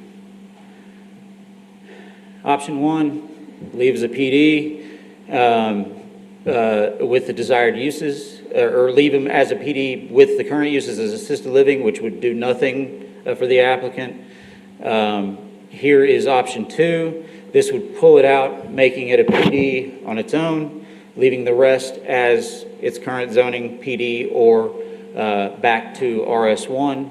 The school and the other owner did sign the applications. The school, when we met with him, said they're fine waiting till a later date. They plan to use it for athletics. They just don't have any plans for it at the moment. And Mr. Jack Gabriel owns the entirety of the property. He still owns the property to the south. He did not mention what his plans were, other than he just was fine with leaving it the way it was. But he did sign the application for the request. And so option 3 would just approve it and changing the entirety of it to allow these uses as well as the assisted living. That could be removed. It was not requested to be, but that's a condition you certainly can place. Here's some pictures of the property. After speaking with some of the neighbors, I believe the property on the right-hand side there is where the asbestos is coming out from between the seams. Some additional pictures of the property. You can see the school, the church properties and the proposed athletics where it's fenced. The neighbors to the south, some more school pictures, some site photos.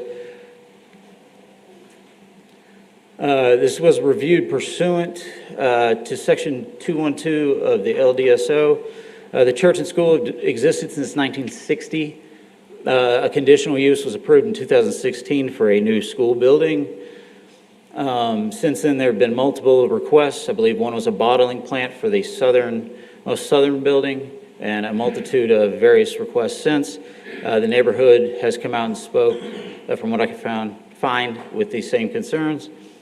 Staff isn't opposed to some of the potential uses of redevelopment of the vacant buildings. However, I mentioned the asbestos, the developability of the site. We've gone through site plan. There were some concerns addressed there with parking, fire department, etc. So if this is approved, he will have to go through a site plan process where we can once again address those comments and make sure he has accommodated such.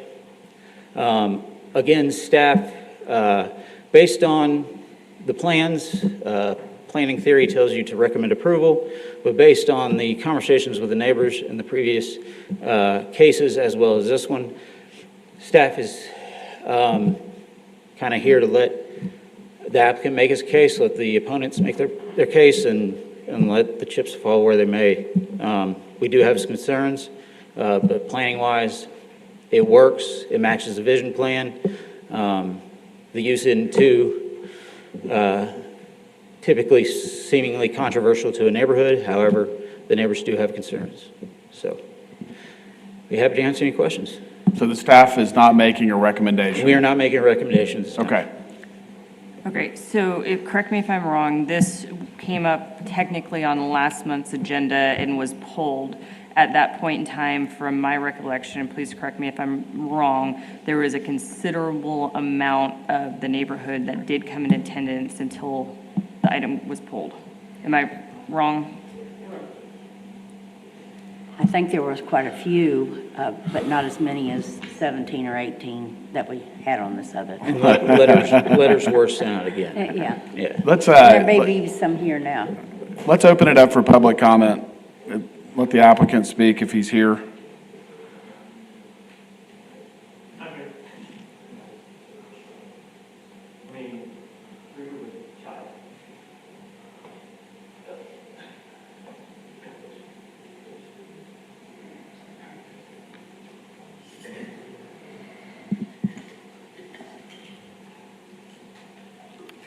Good afternoon. Hello. Philip Wright. And the group is Cherith Brook. And that comes out of 1 Kings 17, where Elijah met Ahab and said, there's going to be no rain. You're going to have some famine here. And God said to Elijah, go to the brook Cherith, and I've commanded the ravens to feed you there. And so he was taken care of at the brook Cherith for a period of time, and then moved on to a widow at a different town. So there's the illustration of what I'm proposing, is a home for teen moms to provide them that little oasis in the point of trouble. Combination of 3 portions: business, school, and residence. Business portion is to, bottom line, make money and fund it. So therefore, the biggest issue is going to be starting. And then once it's operating, the idea is to have the business, for one point, providing the funding to keep it operating. Second point, the girls need a location in which they can learn some actual work skills. And so that is the issue with mainly the bakery, partially the daycare. Daycare is not for the girls. That will be for the public. And of course, we do have the university just right off to the east. The ladies that will be in charge, or the teachers in the daycare, will also be able to teach these girls how to take care of a baby. Because I'm not assuming that simply because they're a teenager and they had a baby, they have a clue what to do with them. They have to be trained and know how to take care of the kids. So that's the actual base purpose for the girls of the daycare, is so they can learn to take care of a baby. And then, of course, funding-wise, the daycare will continue to fund. School, designed with homeschool material so that we can match anything that walks through the door. So if she comes in with 7th grade math, 10th grade English, 3rd grade science, doesn't matter. We can match any grade level, anything. Second, she keeps her baby with her. I've had some go, whoa, how do you do that? That's the point. She has her schoolwork that she has to get done, and she has a baby that needs some care. She has to learn how to do something well, taking care of the kid. All the schools I've ever come across that will take a teen mom have a daycare. And the lesson they teach them is, if you need to go do something, get rid of the kid first. And lastly is the residence, and that is for those that have no social support. So those that have been kicked out, no place to go, that is the location for them. School will be open, but exclusively to teen moms. So that will be the entire population of the school. So they also don't have any males in contention there. So entirely female school with the girls and the babies. So there's the concept. Okay. Questions? Anyone have questions for the applicant? Are you purchasing the property from Mr. Gabriel or leasing it, or? We'll be purchasing, and I put the stipulation that I would not until we got approval for the zoning and the concept. Okay. Because it occurred to me, he's had it 15 years. Right. Are you going to raise the existing improvements or work with the existing structures? Existing structures. Okay. And so you mentioned asbestos, and I already had an asbestos guy out there. The asbestos on the structures is on the soffits and the floor. The testing we had done on the bakery building, so that'd be the upper right on the very corner, showed 0 in the air. So we're good asbestos-wise. It does have to be cleared before we can do anything with the building. Right. And so just from the practical sense and the way my brain works, they also need roofs. And so first building, it would have to be a combination of the asbestos and the roof. Because once they take off all that soffit, everything is open. Right. And so that's the way I'm looking at the project. And my proposal for time-wise is 1 building at a time per year. Okay. So that we start off with those that are producing the money to fund it and get those well established before we start doing the items that have the high expense. Okay. Anyone else have questions for the applicant? All right. Thank you, sir.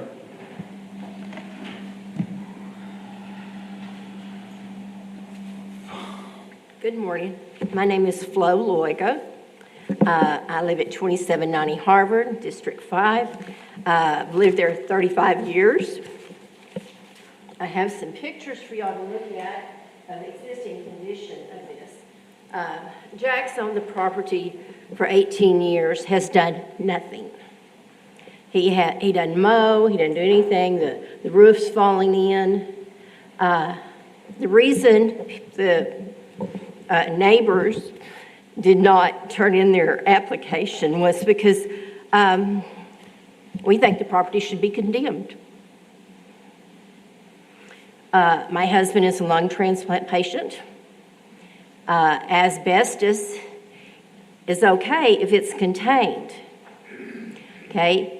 If anybody goes in there and works on it before it has been abated, It's a $10,000 a day fine.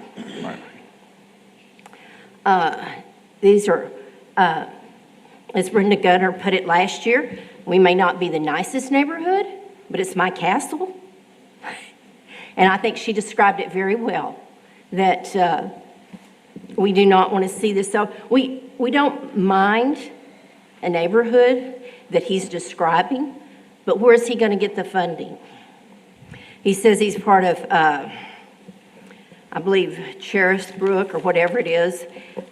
My husband called all those places. They don't subsidize these. They're wanting money themselves. I would like to see that he has proper funding in place before anything is approved. I do not want to see a bakery and coffee shop over there. That's commercial. He can go anywhere in this town and do commercial, not in my neighborhood. So, asbestos is my biggest deal, and I think we should condemn the whole place. Because Catholic School looked at this 2 years ago. It was going to take $5 million to revamp that school, to make it a school for them. Right. And that's not including what Jack's wanting to charge them. Right. Jack's using the other gym right now for a private volleyball, which is great. They come in at 5 in the evening, they leave at 10 at night. You don't ever hear a word. Enjoy. You know, he's making $4,000 a month off that.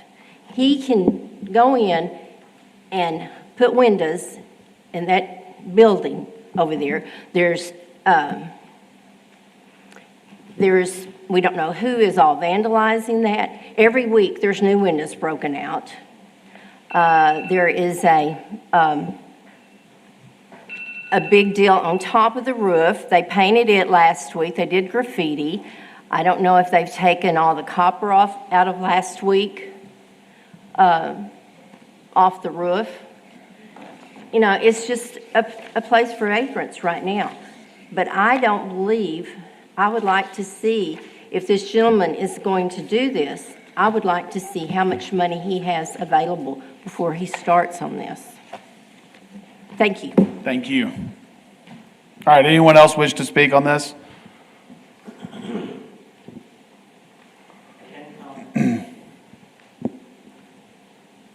Russell Gully, I'm not here representing this. This is kind of a personal thing. I don't know the full scope of everything going on here. You know, God created the heavens and the earth. If this gentleman's trying to do a little bit of God's work, a little bit of eternal work here of helping these young moms in need, and we're going to stand in the way of that, please don't. You know, I recognize there's a concern about asbestos. Well, if you're going to demo this and condemn it, that asbestos has to be abated anyway. So let's, you know, no matter what happens, the asbestos needs to be dealt with. So let's give a gentleman an opportunity to move forward. This is a small step for a lot of things that have to come together. And I think an approval here allows him to seek and go and plan and work and draw money. But please don't get in the way of this. You know, a bakery, you know, trying to teach young moms a trade, that's a great thing. If the neighborhood comes and buys goods there, this is not a H-E-B or a big convenience store. They're not going to have large amounts of traffic coming through there, significantly less traffic than probably what an elementary school was for the years, substantially less than that, and a lot less than what the church brings in,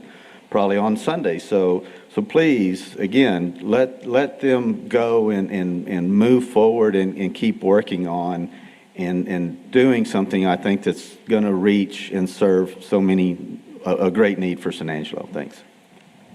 Thanks, Russell. Anyone else wish to speak?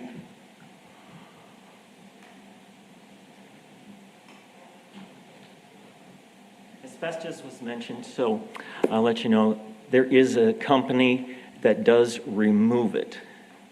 And so they are state certified and they're the ones required to actually do the job. Yes. But there's a secondary part to that. which I only knew about because they sent me the notice. I would have to hire a second company, and it has to be a separate company, and their entire job is to monitor the air quality in the area while the asbestos abatement is going on.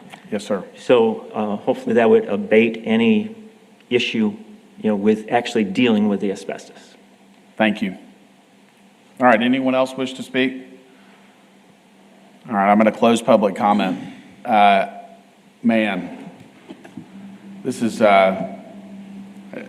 number one, I think the cause is wonderful, and I hope that we can find a place in the community that you can open the facility and provide the assistance that's needed.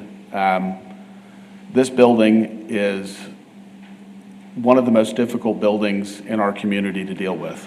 It's an old elementary school.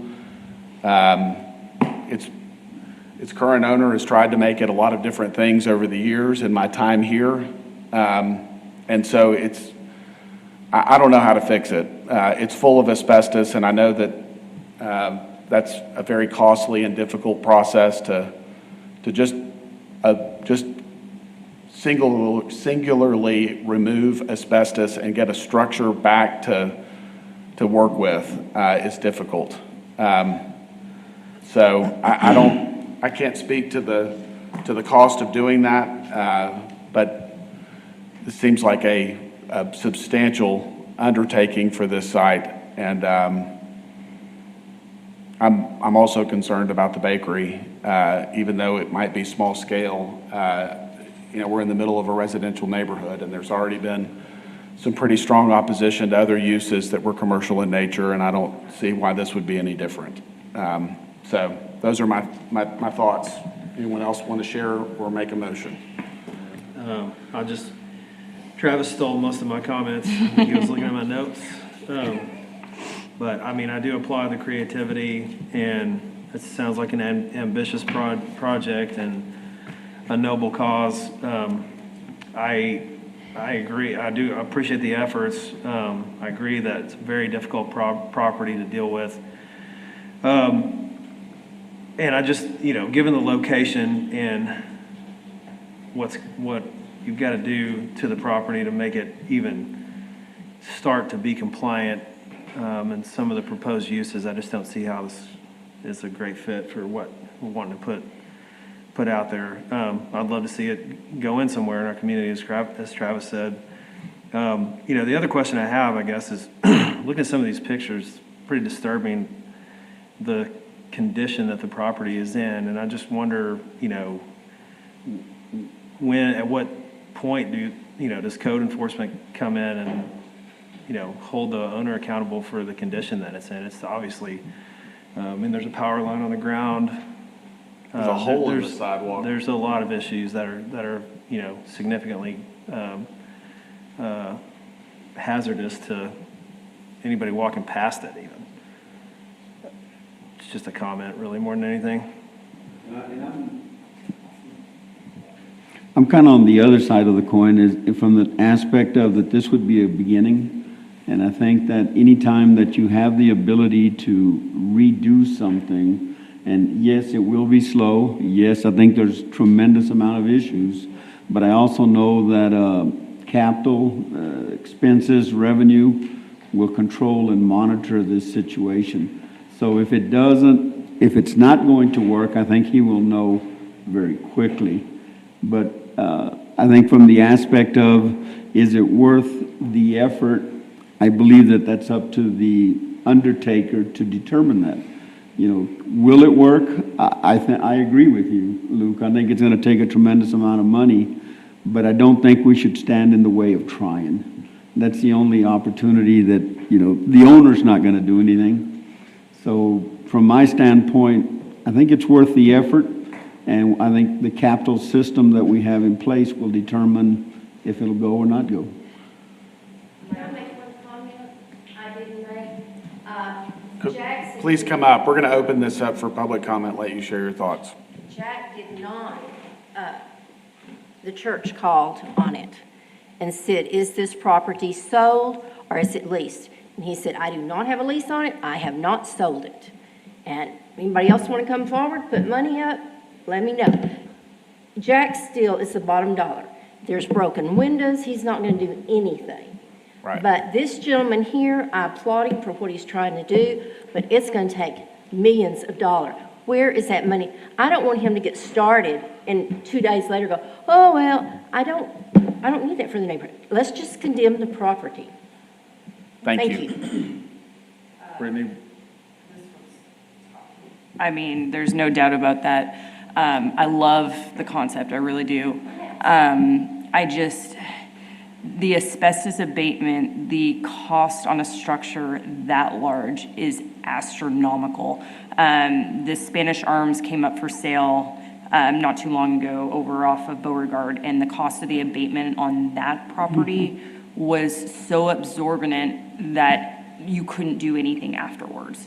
That really does concern me. The other, and this is more just food for thought for the applicant is, again, I love the mixed use, I do, but if you are remodeling due to cost, obviously, one building at a time, and let's say you start in that daycare and you get that going, there's a couple things. There's always going to be a stigma on this property. No matter what you do to this property, everyone knows that it's had asbestos issues, etc.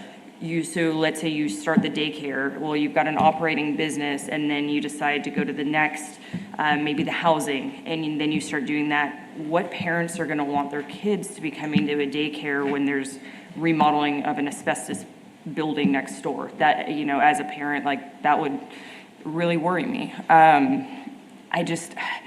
I'm looking at it just because I do remodeling as a financial thing as well, not just, obviously taking into consideration the neighborhood, but it truly would be probably a better use to buy vacant land and build this and considerably less financial risk. Because it does concern me that you get halfway into the project, maybe funds tap out, and then that building is sitting in maybe even more questionable state than it is right now. That just some concerns on that aspect.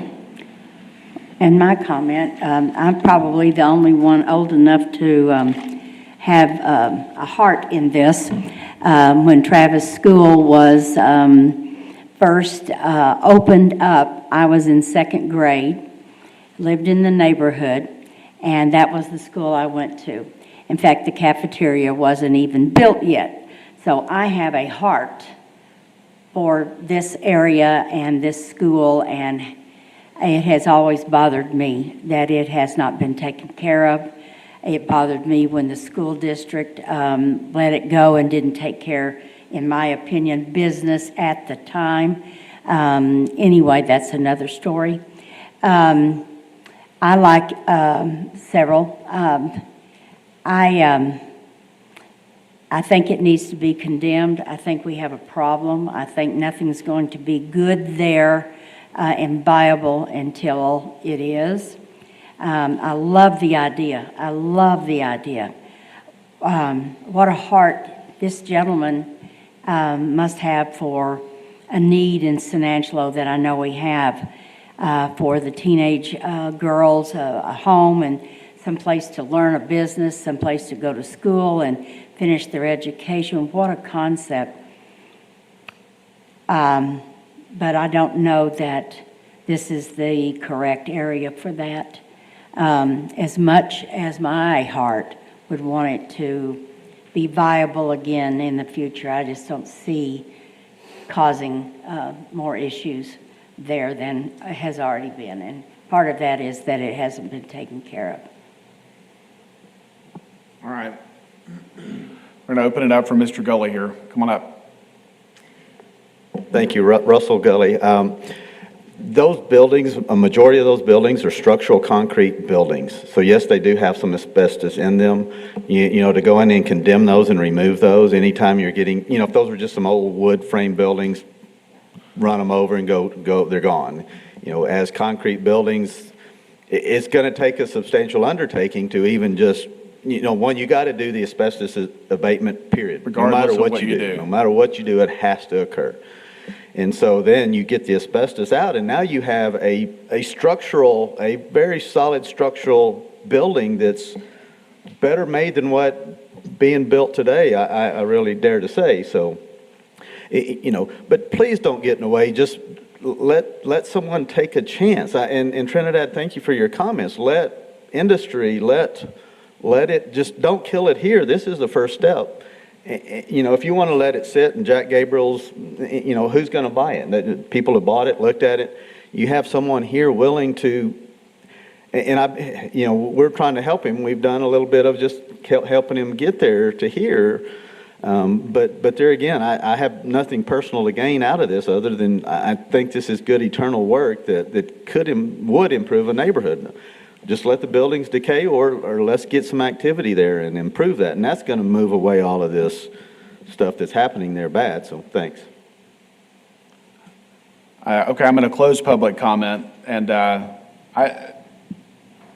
think my biggest problem, while this property is difficult to deal with, is that there's a retail component. There's a significant commercial component to this concept, to this proposal. And yes, there's a large church and school across the street, but it's in the middle of a neighborhood. And that seems to have been the overwhelming objection from prior proposed uses that went to the city council. And that's my number one hurdle mentally on this idea, is the commercial nature of it in this location. So I think we're at the point where we could take a motion if someone wants to make it.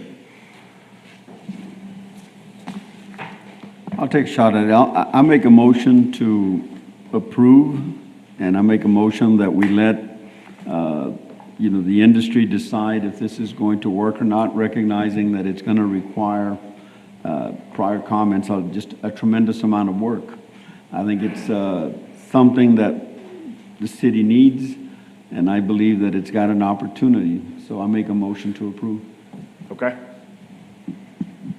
We have a motion to approve. We have a second.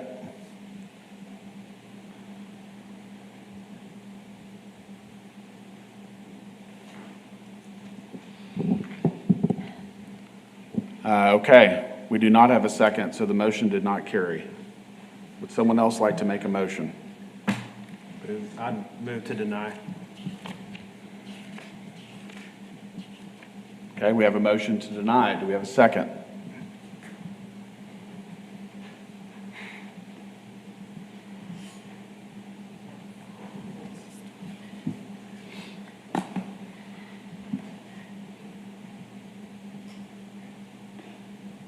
We do not have a second. I was just going to say, with this being a PD, I mean, you could modify kind of the conditions, take out portions or whatnot. I was going to ask, could you make a motion limiting the commercial nature? So what's the current PD allowing? Did you say Assisted living. Assisted living? With an RS1 base. Okay. And there was an amendment later to allow the gymnastics facility in the gym, which has not been revoked, so that could be a use as well. Okay. Recreational. Anyone want to take a stab at this? With Make a that, motion? a question, with that conditional use on the gym, what else would be applicable to be in that building besides the gym? It specifically says the operation of a gymnastics academy property shall not be used for any retail sales. Okay. Except to students, gymnastic leotards, that sort of thing. Office space for the gymnastics center, but no other kinds of office. That's pretty much it. Can that be changed? That conditional use? Yeah, well, it was not a conditional use. Oh. It was an amendment to the plan development. But yes, with this plan development, you are basically, if you approve something, it's replacing what's there. Well, it's amending, but you could remove the assisted living, you could remove the gymnastics, you could add something else beyond this. It's really at your discretion within the limits of what was advertised. You couldn't add an industrial use, for example. Yeah. But yes, you could remove the gymnastics or assisted living. Can I just let y'all know something? Yes, ma'am, I'll open it up for, if you want to come up right quick. Yes, the gym is separate, and it is being used now, not for gymnastics. Gymnastics gone. Volleyball For is in volleyball, there but now. it's all part of the same development. No, yeah, but it's separate. It's on the southern end. Yeah, it's a separate metal building, Yes, ma'am. so. Thank you.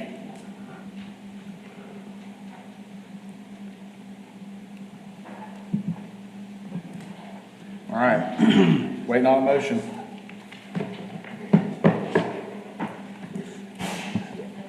I'll move, I'll move to approve without the allowance of a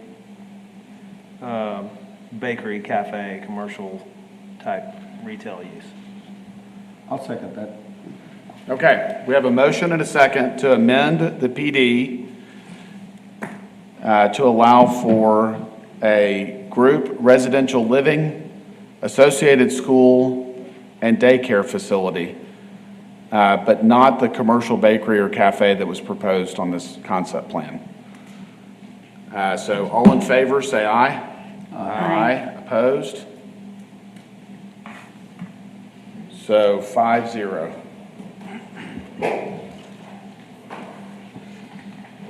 Okay. I think we got two more. We go to Miles next, if that's okay with you, the plat. All right, so subdivision plats. The Planning Commission has final authority for approval. Appeals may be directed to the City Council. RP 2314, first replat in blocks 39 and 40 Miles Addition. Request for approval of first replat, lots 39, 40 Miles Addition being 3.387 acres, and variance request from Chapter 103A2 of the Land Development Subdivision Ordinance to allow streets with no curb and gutter and to allow 4th Street to remain at a substandard width, located between 4th and 5th Streets and between Oaks and Pecan Streets. One second.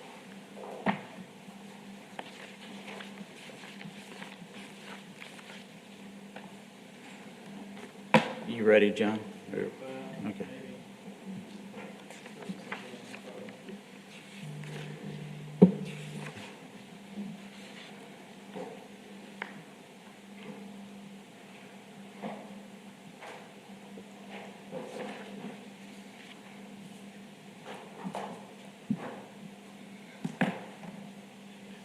Yeah.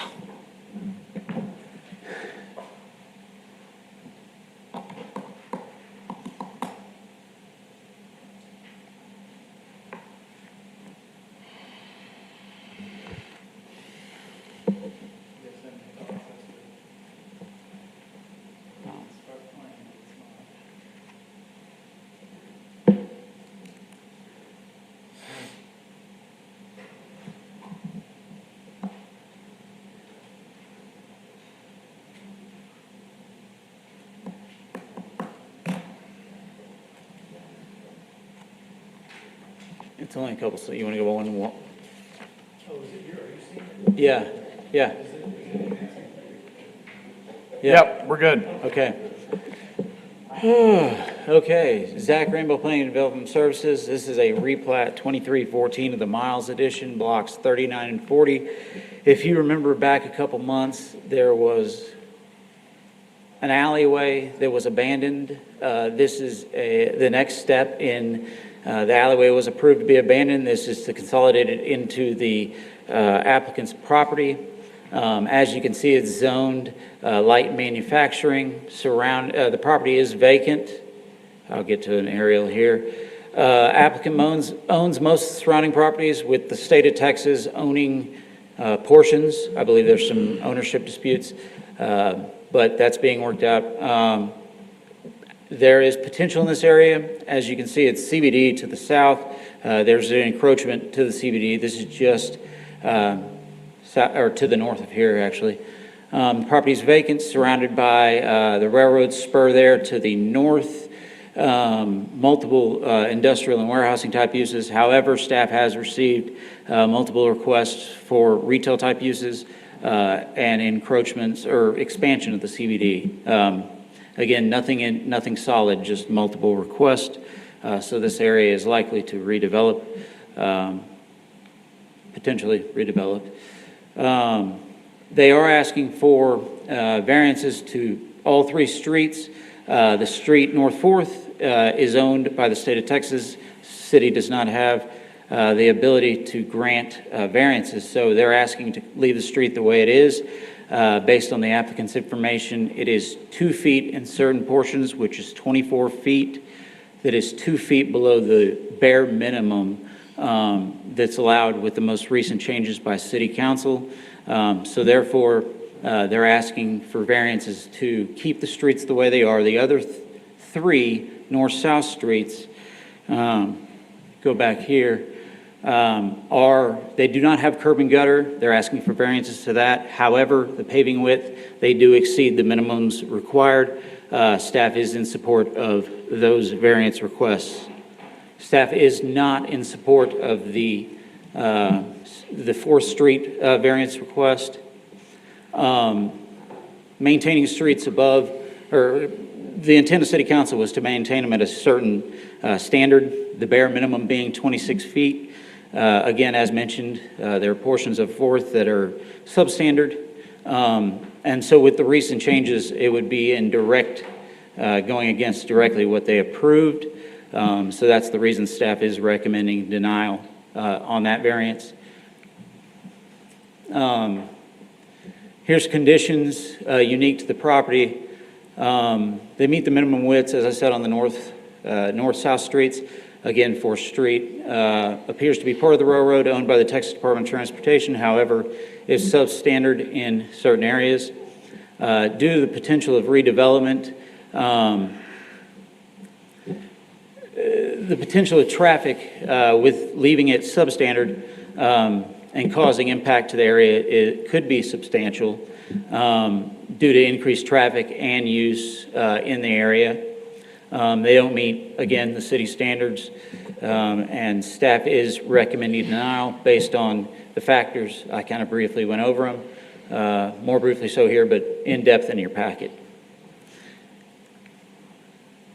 So again, as mentioned, staff is recommending approval of the final plat to incorporate the alleyway. The owner does own all land adjacent to the alleys, north and south lots, subject to 6 conditions of approval as listed below: tax certificate, just some notational marks, the improve Magdalene and Pecan, notes to improve the other streets which they've asked for variances for, provide a drainage study and make required improvements, and extend water service to all lots, or submit a financial guarantee to complete with improvements. So essentially defer until such time as development. Staff is in support of that, deferring any improvements, extension of water and sewer, road, if required, until such time as development. And so staff is recommending approval of the plat and the 3 variances, and recommending denial on the variance request along 4th Street. Be happy to answer any questions. Anyone have questions for the staff? All right, we'll open it up for public comment. Good afternoon, Russell with SKG.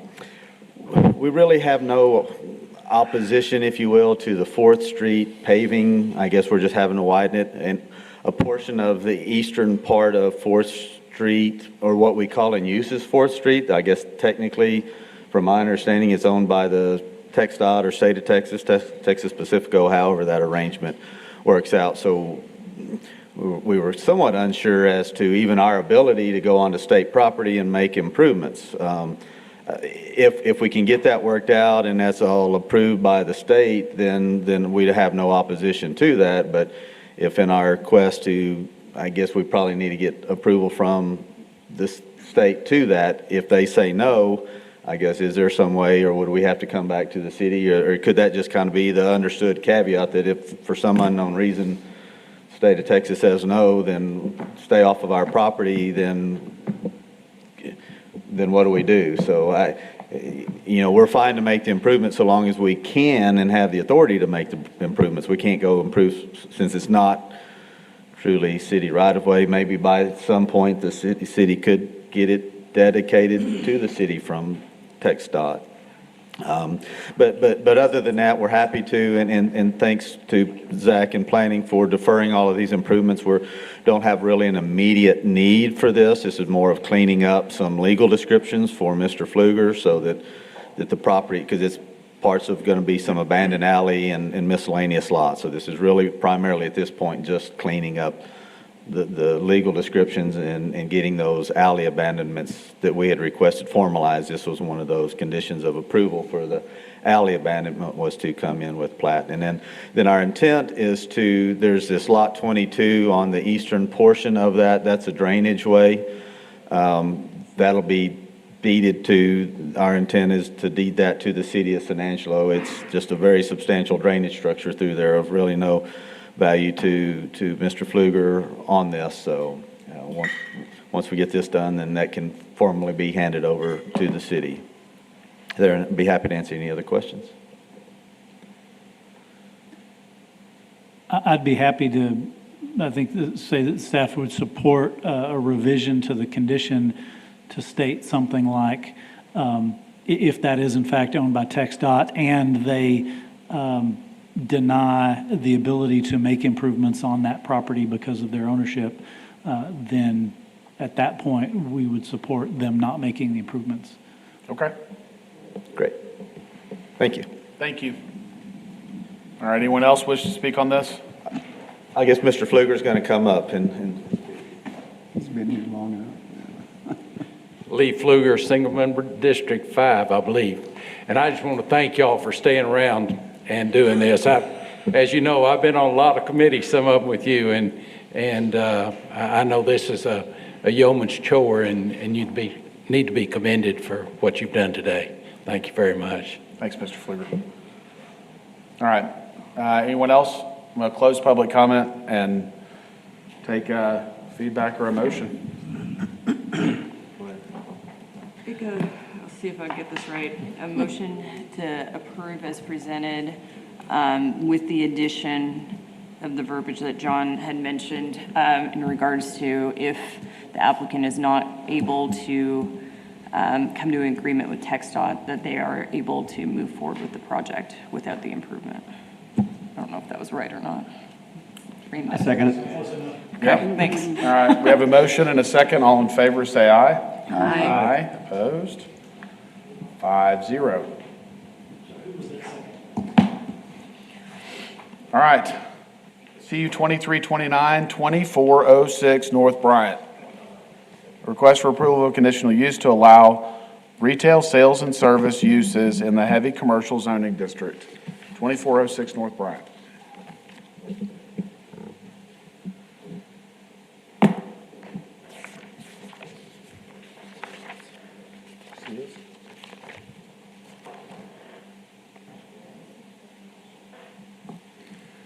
Okay, Zach Rainbow, Planning and Development Services. As you mentioned, this is 2329, a conditional use to locate retail sales and service in heavy commercial. They want to do a semi-small shopping center with multi-uses such as retail, restaurants possibly, et cetera. It's on North Bryant, 2406, surrounded by all warehousing, commercial and industrial uses, with the exception of the mobile home park you can see there, subdivision to the north, portions of which are zoned single family. The rest is actually zoned light manufacturing. It did receive, it's there with a legal nonconformity.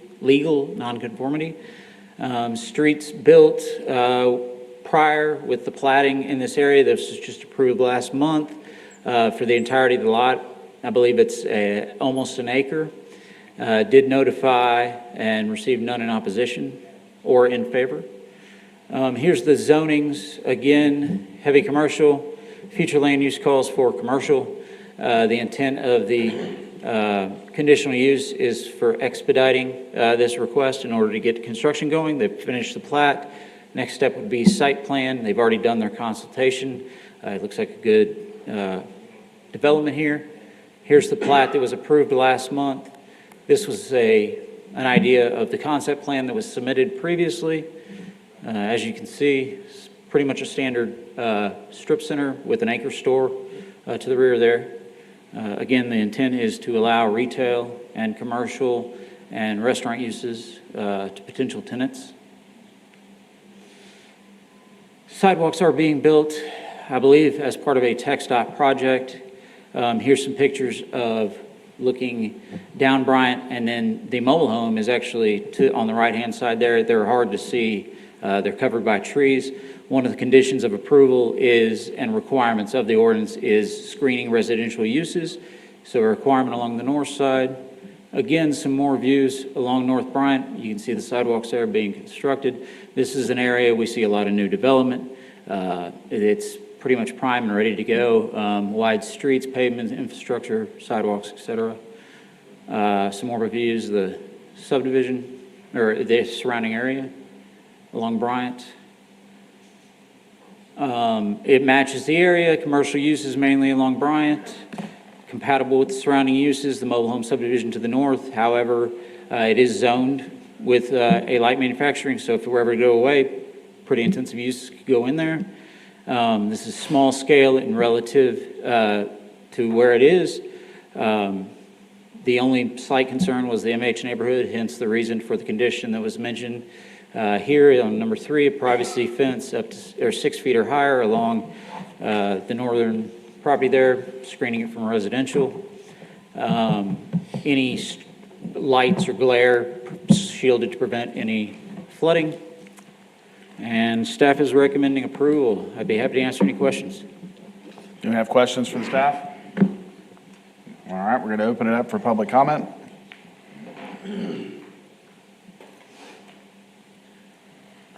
Good afternoon at this point. My name is Carter Feldhoff from Lubbock on behalf of the applicant, or I am the applicant, and I'd like to answer any questions y'all have about this proposed development.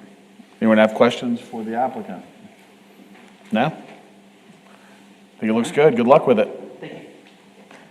All right, I'm going to close public comment and I guess take a motion or thoughts. Someone's Move to approve. Second. We have a motion and a second to approve as presented. All in favor, say aye. Aye. Opposed? It's 5-0.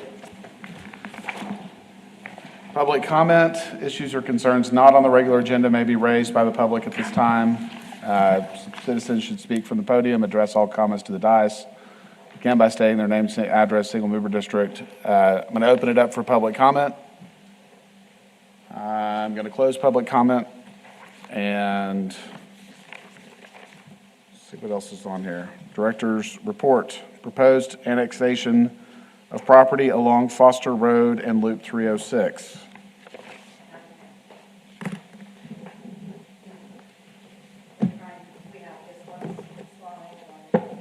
Okay.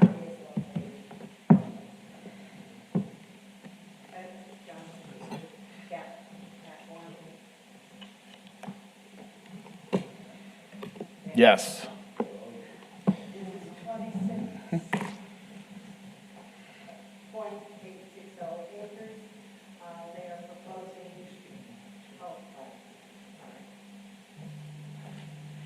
This is 26.86 acres. They are proposing to annex in the property that is in the teal color. City limits is at that point, and there is commercial right along that access road. They are proposing to do something in that same neighborhood. The applicant had submitted this a short time ago, and we've pulled everything together and are proposing to have the city council accept the petition in July and then move forward with the annexation ordinance in September and October. Is there adequate sewer?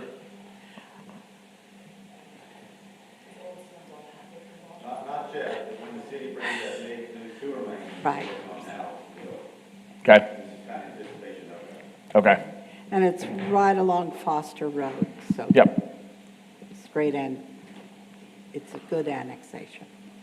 I agree. It's basically in the middle of town at this point. Yes, it is. And Surrounded. this is listed on the director's report because you all don't actually hear annexations, but lately we've been bringing them to you just so you're aware of, Yeah. of what's going on. Appreciate you doing it. Okay. And nothing else. Anything else on nothing director's else for report? director's report. So, future meeting and agenda. The next regular meeting of the Planning Commission scheduled to begin at 9 a.m. Monday, July 17th. East Mezzanine, 72 West College West College Avenue, San Angelo. Adjournment, do I have a motion? Second. We have a motion and a second to adjourn. All in favor, say aye. Aye. Opposed? 5-0. It's 1:12. Yeah, I think that's a record. Yeah. Worst meeting.